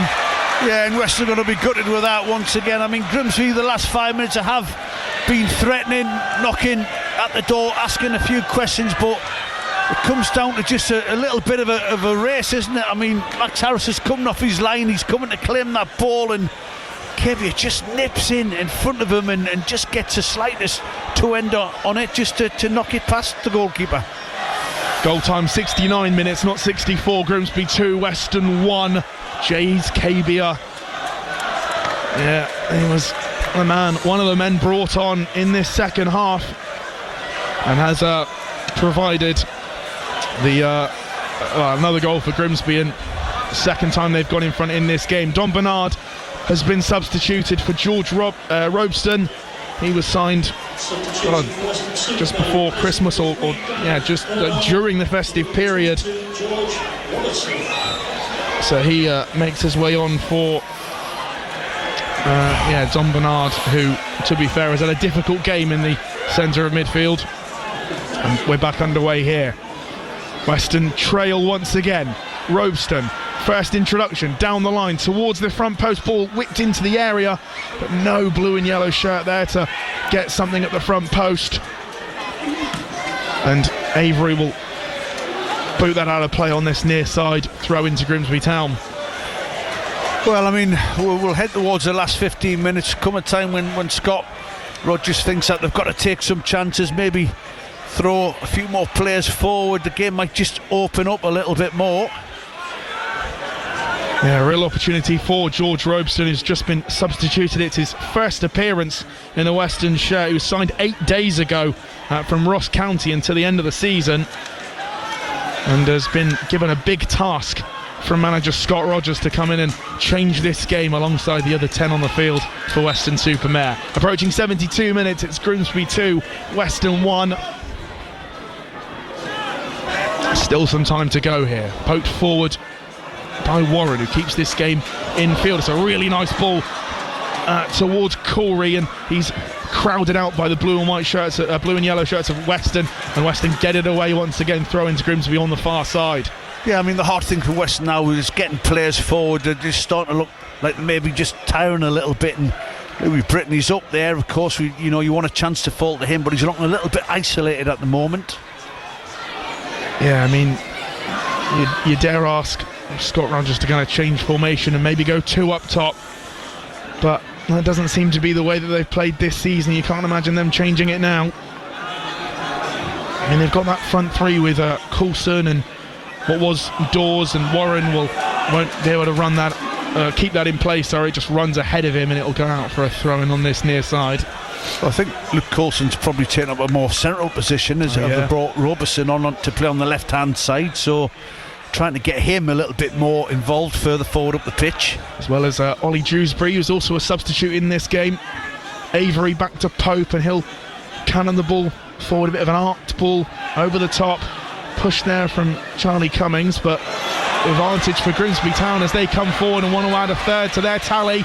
Kieran Green was going to lay it off, won't do so, to Darryl Burns, and Jason Pope will control that and come out with the ball for Weston-Super-Mare. Cummings back to Avery on the edge of the penalty area, and Max Harris will cushion the ball with the instep of his right foot outside of his penalty area and boot it forward again. Britton knocked on, nicked forward towards Robeson, but Tyrell Warren is always there to mop up any danger. Coulson wants the ball back in quickly, going to take the throw-in on this near side, does do so backwards to Pope. Coulson receives the ball once again, and apparently that's gone out of play on this near side. It didn't look like it, to be fair, because Scott Rogers is having a word with either the fourth official or David Artell on this near touchline. Yeah, it seemed a little bit harsh, to be fair. I didn't quite, I mean, I'm no closer to it. It didn't look like it went out. 74 gone. Grimsby 2, Weston 1. It's those little moments that either kill a team, or, as we saw with Weston's goal, you get a bit of a chance and they're able to make something of it. And Grimsby are just going to look to kill this game in the last 15 minutes. Yeah, but I always think you always get one chance at some point, and whether it comes late in the game, hopefully it'll fall to the right person and they can take the chance and keep it tight at the back and not concede again. And they've turned over the play here, Weston-Super-Mare, and they can come forward past the halfway line with Coulson. It's a good challenge from Corey, and the referee will blow the whistle and give Corey a yellow card. Actually, I thought that was a decent challenge on Coulson, but Weston win a free kick. Yeah, I mean, he's driving forward and the tackle comes in from behind. I think that's what's in the referee's mind. Pretty central, but this is too far out for a shot, but it is an opportunity to get some bodies in the box. Yeah, 5th yellow card of the season for Evan Corey, the captain, 22 years old, started his career at West Ham. Seemingly some crucial experience on loan at Spennymoor Town 2 years ago, but plies his trade here at Blundell Park. Gives away the free kick though to Weston-Super-Mare, and as Gary was saying, it's a little bit too far out for a shot. 35-40 yards out, just left of centre. Smith is on this. He's going to clip it towards the edge of the penalty area for it to be headed down or headed at goal. Approaching 76 minutes played.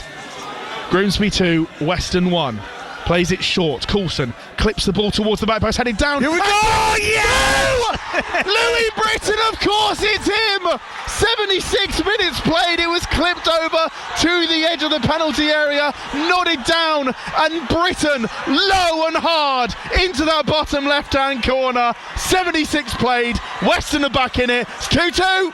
Yeah, well, just saying, you always get a chance, and there was your chance. We're also saying you hope it falls to the right person, and guess what? It fell to Louis Britton, I don't know, 7 or 8 yards out. He is never missing from there, I'm telling you. His 20th goal in all competitions. His 3rd in the FA Cup this season. More to come, hopefully. Weston are back from the brink twice in this game, and we've still got 14 minutes of regulation time to go. 2-2 here at Blundell Park. Well, what a story. I mean, the delight down there in the technical area. Scotty Rogers enjoying every minute. The supporters behind the goal absolutely loving it.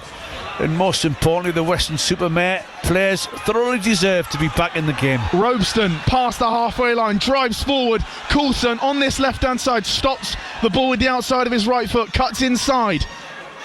Spokes, Smith, Weston, fans, players, staff, volunteers, all G'd up at this point as they drive forward on the far right-hand side. Going to try and shepherd this ball out for a corner towards the corner flag. And is kind of crossed in, and that's off the feet of Robeston, so will be a goal kick. I mean, we talk about Louis Britton, the moment that is. We know that his family are here as well. So Jeff and his dad and his family, his girlfriend, like, what a moment that is to score here at Blundell Park, to make it 2-2 in a game of this magnitude. That's what he does. I mean he's worked hard. He hasn't had many kicks. Let's be honest. He wins a few headers in the air, but he's deadly. He's clinical. So is, and he's on the ball again.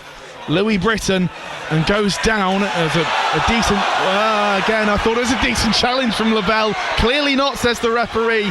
Just kind of nipped at his foot, and I don't know if it was his standing foot or his kicking foot was twisted slightly, and the referee has given a free kick to Weston-Super-Mare inside the Grimsby half. Well, I'll tell you what, 10 minutes ago I probably said Weston just looked a little bit like they're starting to tire, but they're totally re-energised at the moment and taking the game back to Grimsby Town.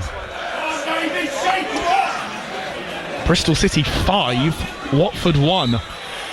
Goodness me, great scoreline. Straight into the fourth round draw. I'm not going to say it. Don't say it, Gary. 79 on the clock. Weston-Super-Mare have brought it back twice in this game. Cannon's ball over towards the edge of the area from Coulson. No one's strong enough in the air, but Weston have the ball back once again. Dewsbury, ball in towards the front post, tried to be nicked on by Cummings. Coulson will take a low shot. He wants the deflection, he won't get it, and it'll be a goal kick for Grimsby, and they're going to take this fairly quickly. Well, yeah, I mean, obviously going to try and get it done in the 90 minutes, and if West can just drag this out, even fighting, dare I say, a winning goal, I wouldn't put it beyond them. Not at all. There are just over 10 minutes of regulation time to play here. And I'll keep mentioning the score, and I'll keep mentioning the occasion. FA Cup third round, Grimsby 2, Weston 2, and Grimsby come forward. A couple of back heels and really nice, thoughtful passes from Grimsby to try and just intricately get their way into the penalty area. And Weston play route one and get it out. Hoof it, upfield. That's what you need at these stages of the game. McJanet wide on the left-hand side for Grimsby. They attack down the far side once again. Picked up by Staunton, who I think's had a really good game actually, as kind of a left back cross, left centre midfielder. He plays that role in the second half. Now McEachran, edge of the penalty area. All a sea of blue and yellow shirts back, defending the ball, defending the goal. Ball towards the back post and away by Weston-Super-Mare. Whether that was a punch by Harris or away by Robeston. There'll be a throw in for Weston on this near side though. Yeah, I mean, they're defending well, and Grimsby going for it. The 1v1 at the back. Louis Britton, I know he's not going to run in behind, but if they can get in at his feet and he can set back, they might get runners going beyond. It's all to play for. I mean, really exciting cup tie, isn't it? It really is. We've had a couple. We had the Wrexham game last night. It was a 1 on penalties by Wrexham, 4-3, knocking out Nottingham Forest. Macclesfield, of course, with the story of the day. It's a low shot by Corey straight into the breadbasket of Max Harris, low centrally, just dove to his chest and picked up the ball. No danger for the Western number one there. Yeah, Macclesfield providing the shock, the biggest shock in FA Cup history, knocking out the holders earlier today and we could see another shock in the form of Weston-Super-Mare against League 2 opposition Grimsby. 2-2 as we enter the final 8 minutes of the game.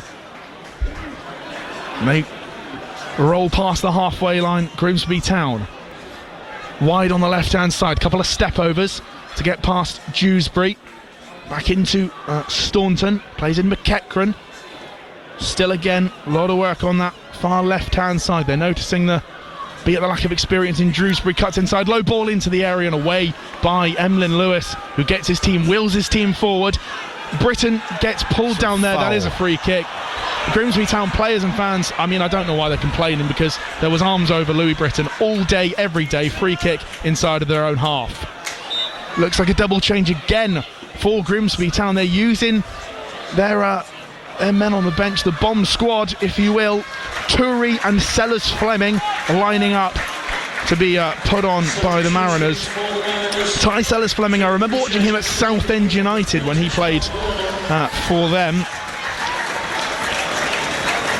So he's going to replace Charles Vearnham, the goal scorer for Grimsby, to open the game here. Their first goal scorer. So Ty Sellers Fleming gets his introduction after signing yesterday or the day before.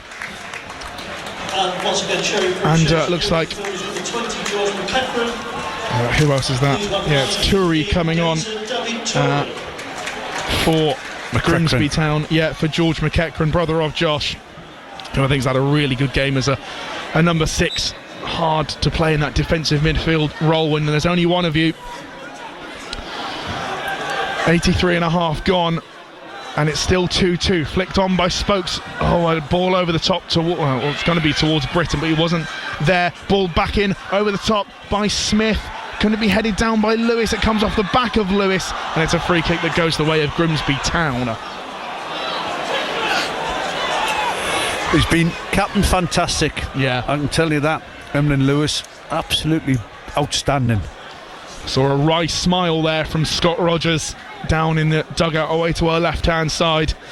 He's a kind of man that doesn't get too high when he wins, and doesn't get too low when he loses. That's the key for a football manager.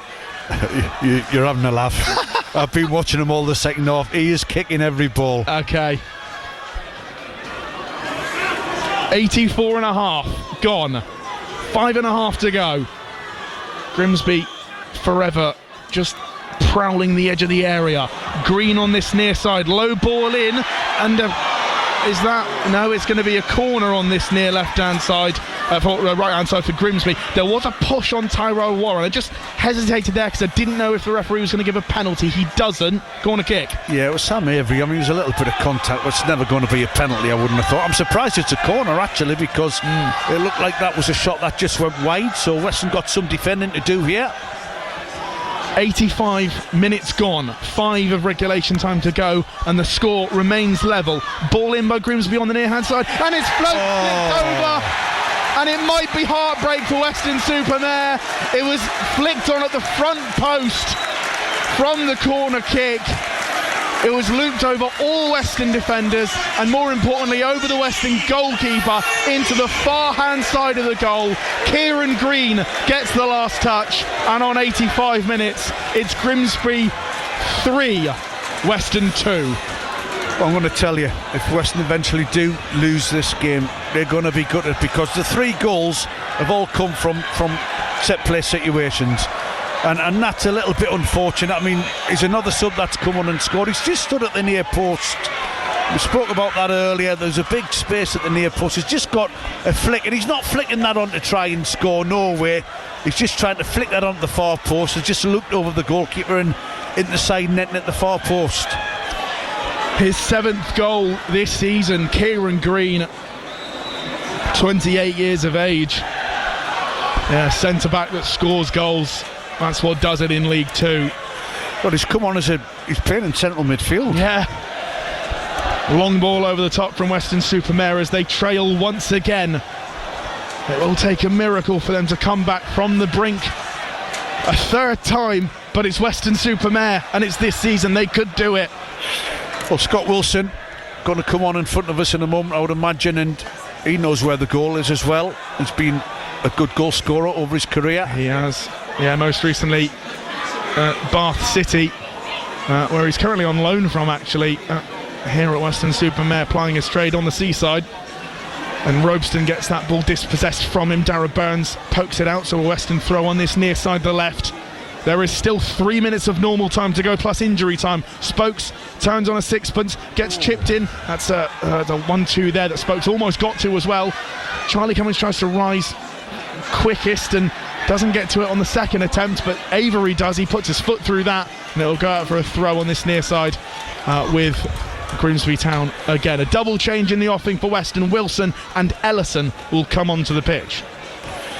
Yeah, it looks like Grimsby going to maybe put another centre half on and just try and shut up the shop. Yeah, Harvey Rogers is readying himself, so I don't know if the changes will be made now or the referee's just going to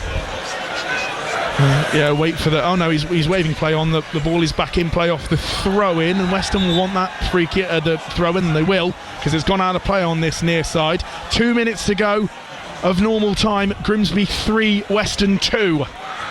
Triple substitution coming up for Weston.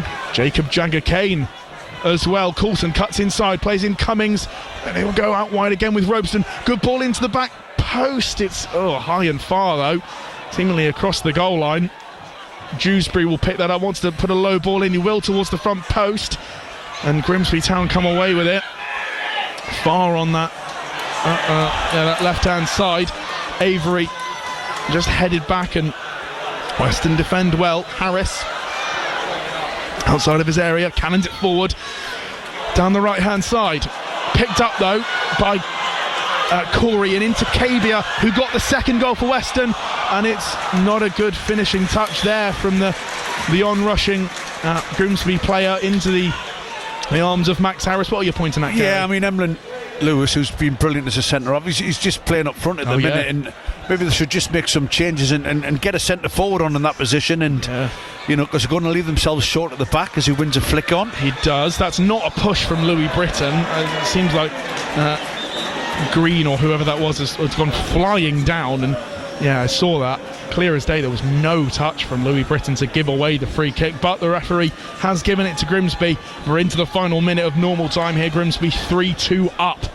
Goal on 85 minutes from Kieran Green. That could be the match winner to break Western Hearts in their FA Cup journey. So, substitution. The man who's been really instrumental in the midfield for Weston-Super-Mare, Charlie Cummings, is coming off for Jacob Jagger-Kane. Sam Avery off for Scott Wilson, and Dan Ellison readying himself as the final Weston-Super-Mare change, being replaced by Luke Spokes. Luke Spokes is being replaced by Dan Ellison. Well, looks like Weston have gone 2 at the back, and 8 up front. 5 minutes of added time, Gary. Still a chance. 5 minutes is a long time in football. So, Harvey Rogers is coming on for Grimsby. He's going to replace Tyrell Warren, who's had a really good game and is going to take all the time in the world to come off the pitch on this near side. Yeah, to be fair, Tyrell Warren has been he's been great, that left back. Made some really incisive runs and provided his team that width as well. So we're into the final 5, the minimum of 5 added on minutes. So we will get a few more seconds at the end of the 5 because of the changes that have just been made. 90:45 I can see on the clock. Grimsby 3, Weston 2, and Jacob Jagger-Kane gets a poor introduction to the game, although Captain Fantastic comes forward, rides one, challenge passes to Robeston on this near side, slips a little bit but regains possession. Infield to Jacob Jagger-Kane, who redeems himself with a good pass towards Michael Smith. Wide on the right now with Dewsbury. He's strong in the challenge as well. Smith into Jacob Jagger-Kane, back now with Ellison. Inside the Grimsby half though, Dan Ellison hoofs it forward towards Britton, and it's saved by Jackson Smith. Needed to get there and he does.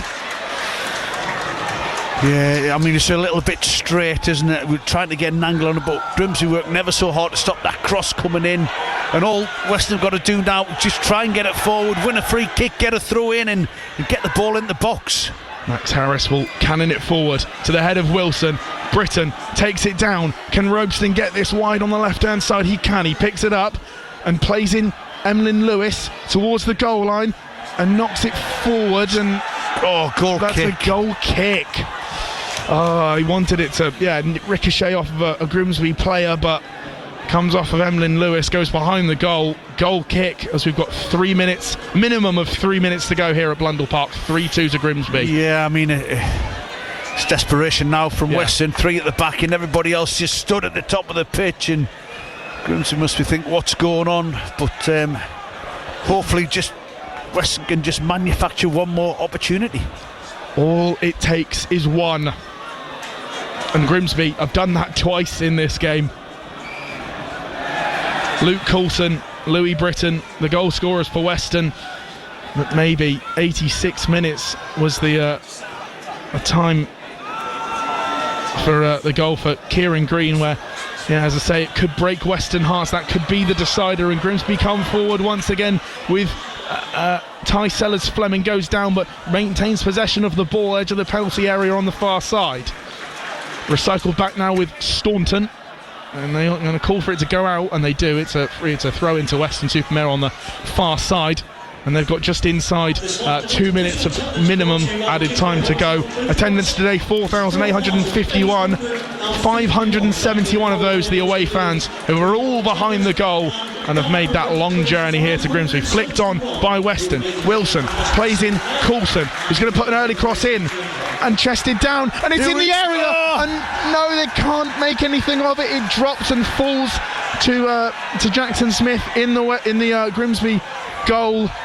No one can poke it and get an effort towards goal. Yeah, he just wanted the run of the ball. I mean, there's appeals there, I think, for a foul maybe, but the referee not interested in that. Grimsby again come forward. Kabia, is he going to kill the game here?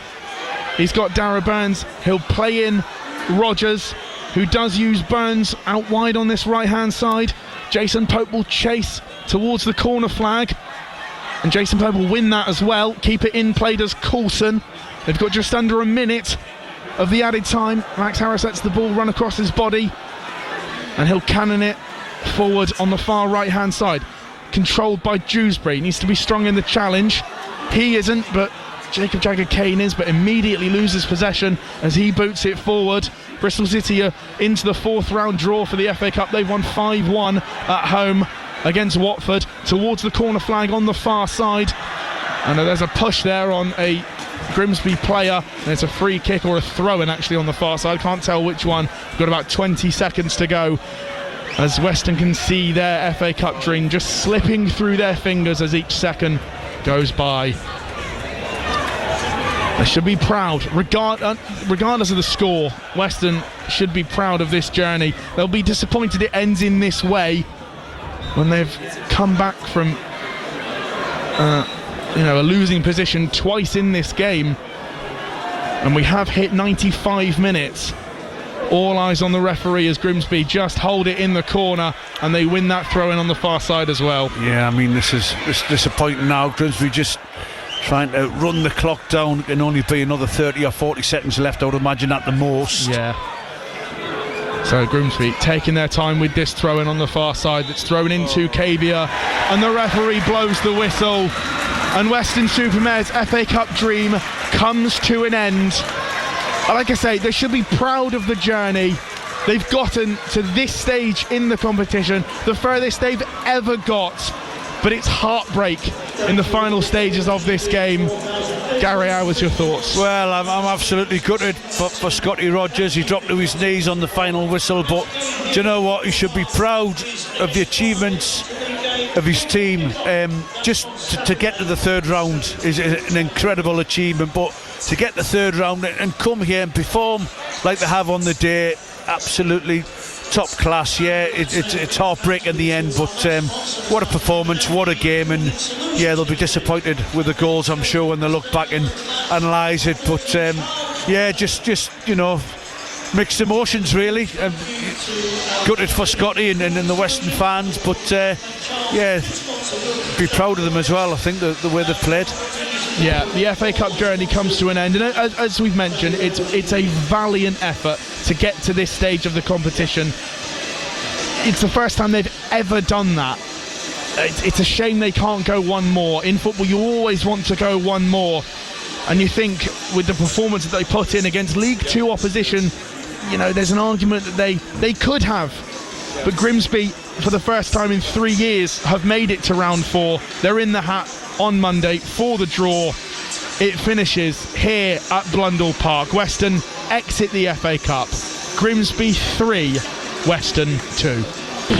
Pulling off a shock, and we did it in the League Cup a couple of seasons ago. Why can't we do it in the FA Cup? Well, it would be nice, but the first step on the road has been taken this evening. 3 goals for Emil Rees, the highlight. The others came from Anis Mehmeti and Rob Atkinson on an evening where the home fans still jumping up and down those left inside the stadium, albeit most have made their way out now, and they'll be making their way out with smiles on their faces. The final score in this FA Cup 4th round match, it has finished Bristol City 5, Watford 1.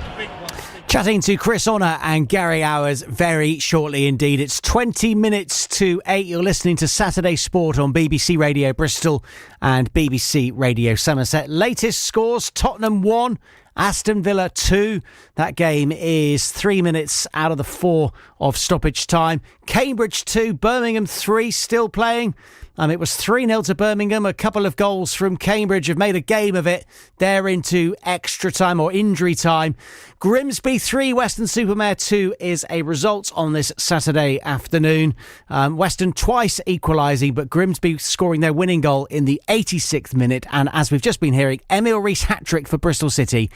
City beating Watford by 5-1. We're on air till 9 o'clock this evening. Lots of time for post-match reaction. If you want to get in touch, talk Bristol City or Weston-Super-Mare, you are more than welcome. Our phone number is 08000 855 949. You can text 81333. Start your message with the word Bristol or Somerset so it reaches us here in the studio. On social media, you can contact us at BBC Bristol Sport.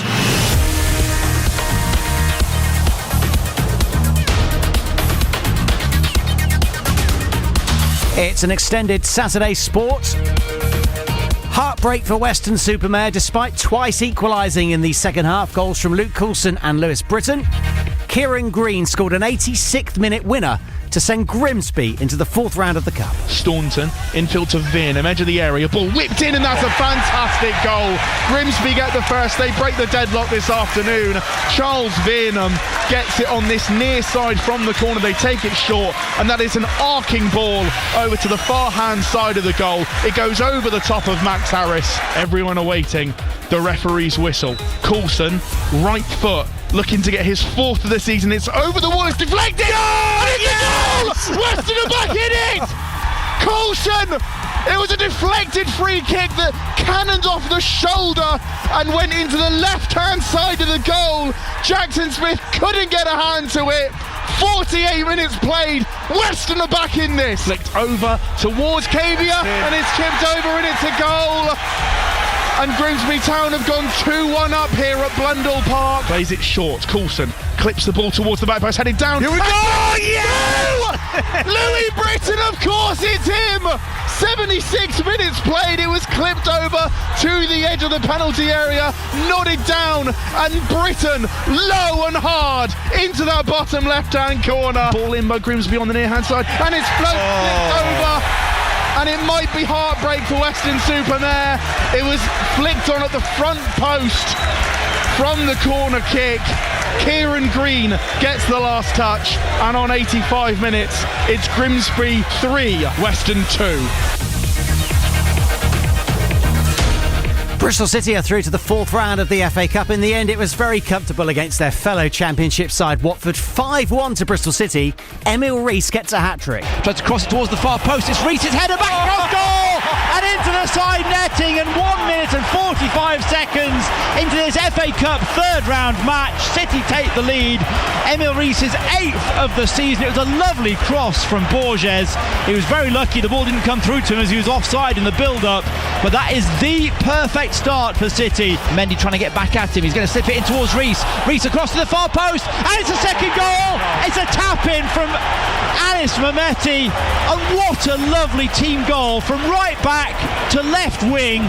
Mehmeti couldn't miss, and that is liquid football from City. Trying to deliver it, right-footed, right into a dangerous area, and it's nodded into the back of the net, and it's big. Rob Atkinson gets there in front of everybody. Lovely delivery from Twine, and it was just one of those where you had to get in front of the man, and that's exactly what City did. It's a lovely ball out from City at the back, and then Borges into the danger zone. It's Rees! It's Rees' second!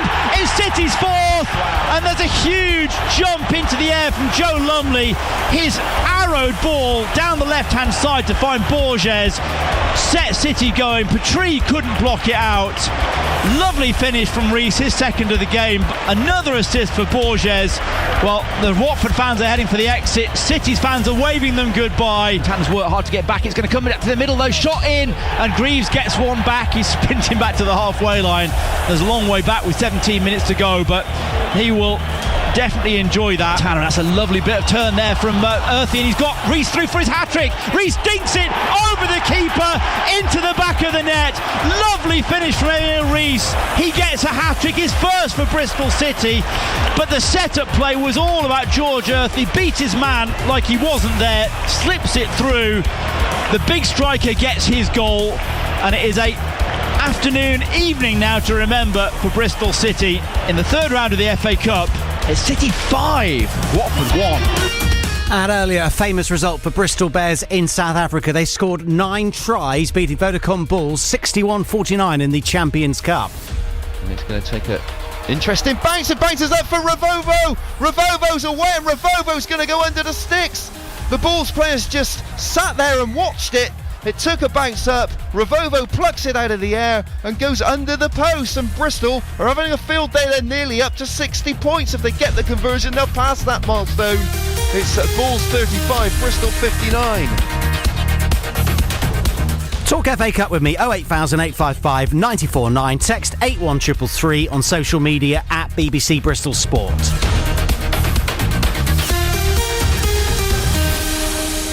All over Tottenham Aston Villa, rather lively scenes at full time described by Michael Brown and Vicky Sparks. Those Villa fans who celebrate as the full time whistle goes, and a familiar sound around the Tottenham Hotspur Stadium.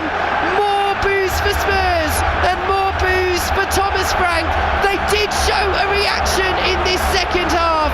His players are still fighting for him, and it's all kicking off at the end between Mickey van der Ven, Bogart's involved as well. It is all spilling over between Tottenham's players and Aston Villa's players. This is the febrile atmosphere that is here at Tottenham at the moment. These players do care, they're still fighting, and at the moment it's all spilling over between them and Aston Villa. It is Villa who are through to the fourth round, but still questions persist, pressure persists on Tottenham and on Thomas Frank. Michael Brown. Well, an ending like this right in front of those Villa supporters, whether they feel like they're celebrating too much. Paulinho, Van der Ven, all involved in a massive melee.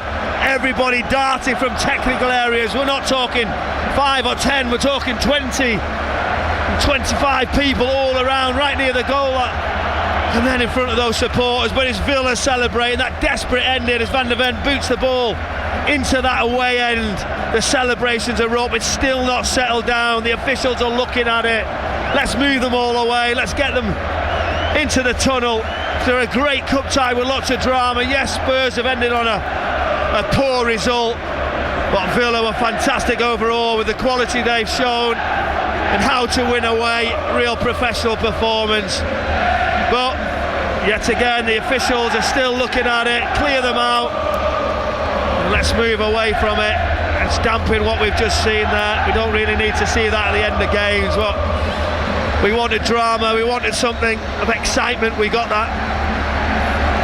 Well, it has all simmered down now. Aston Villa's players are applauding that travelling contingent.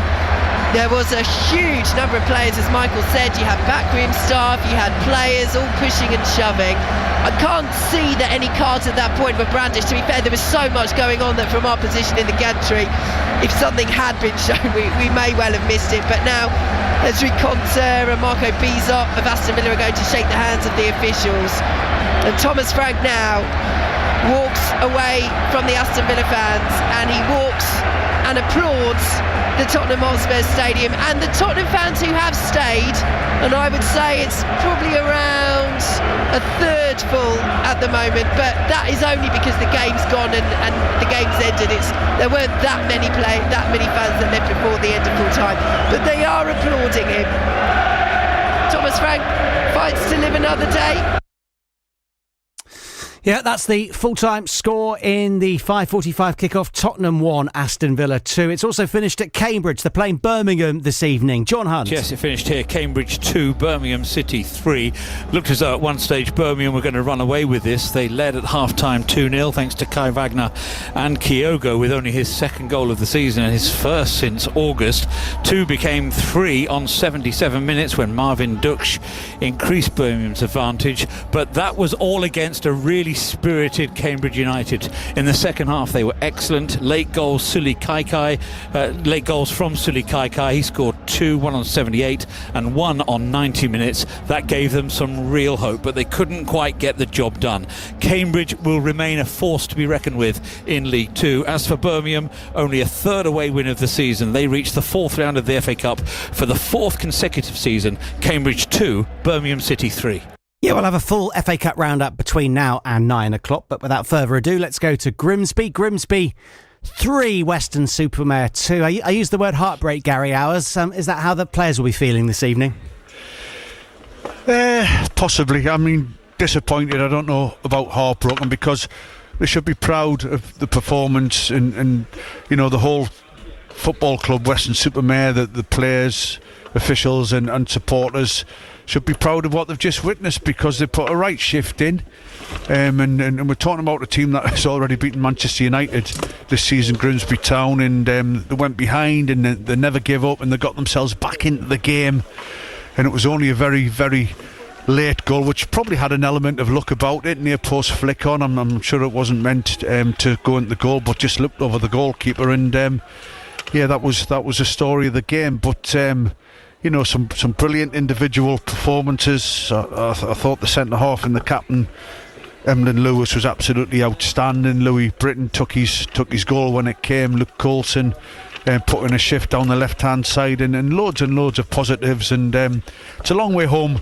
from here, but hopefully, you know, maybe stop and have a pint somewhere and look back on the game with some pride and enjoy the rest of the day, because you know, great adverts for the National League, clearly, and there wasn't a lot in it. And I think if Scott Rogers reflects on the game, I'm sure he'll maybe mention the fact that the 3 goals come from set play situations, probably corners. I think he'll be a little bit disappointed with that. David Ortell might take a little bit of credit because 2 of his substitutes scored, so it was a bit of a topsy-turvy game on that front. But yeah, they give it a go, they give it the best shot on the game, and there'll always be disappointment, but you know, when they do sort of dust themselves down and come out the shower and get on the bus, they should all be really, really proud of themselves. Yeah, it was 1-0 at half-time, and credit to come out firing in the second half, equalising with Luke Coulson.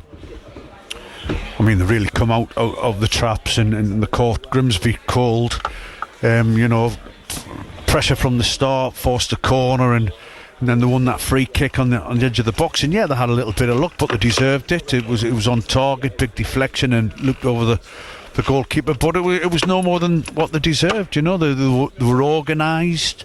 They had to do some defending a lot of the time, but they defended the box really, really well. The keeper made a couple of saves, and yeah, they never give up, and then they fought hard to get back into the game, and you're just thinking, can they hang on and take the tie as, you know, deep into the game as possible and stretch it out in extra time, and unfortunately they couldn't. And yeah, they sort of took some chances late in the game, probably, you know, centre half playing centre forward, and they brought Scott Wilson on, and they tried everything they could, but you know, just on the day they're just, you know, outdone by that odd goal. But I hope this is not the end of the season for Weston. You know, they're in a really strong position in National League South, and you know, you want to see them kick on and use this experience to to be sort of motivation to see if they can get promoted into the National League, and wouldn't that be a brilliant achievement? But don't take away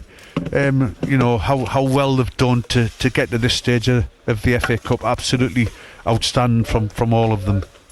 And you and I both commentated on Lewis Britton's goal for Bristol City against Brentford, and it was behind closed doors, and a lot of people wondering if he can make the step back up into the Football League. Tonight won't have harmed his chances.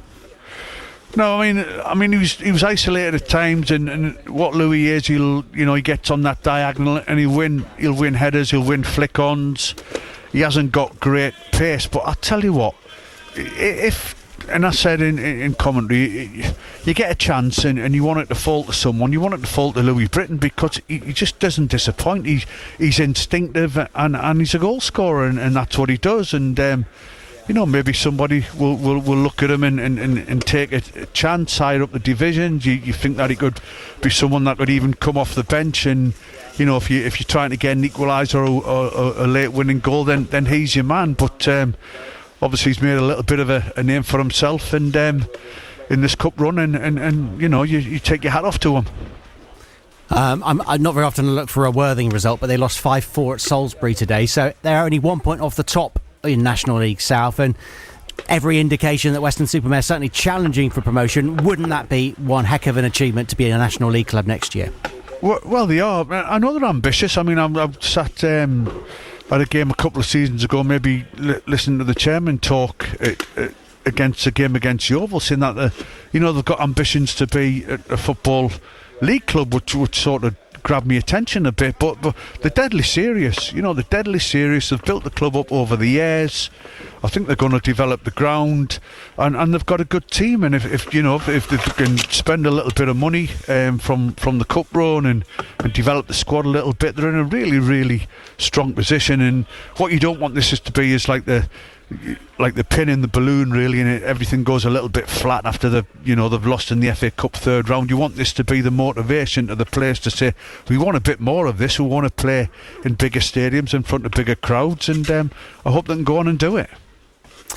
And just finally, hearing the excitement in your commentary, I know they're trying their best to damage the FA Cup with all these annoying kick-off times, but Macclesfield beating Crystal Palace, so many eye-catching results this afternoon.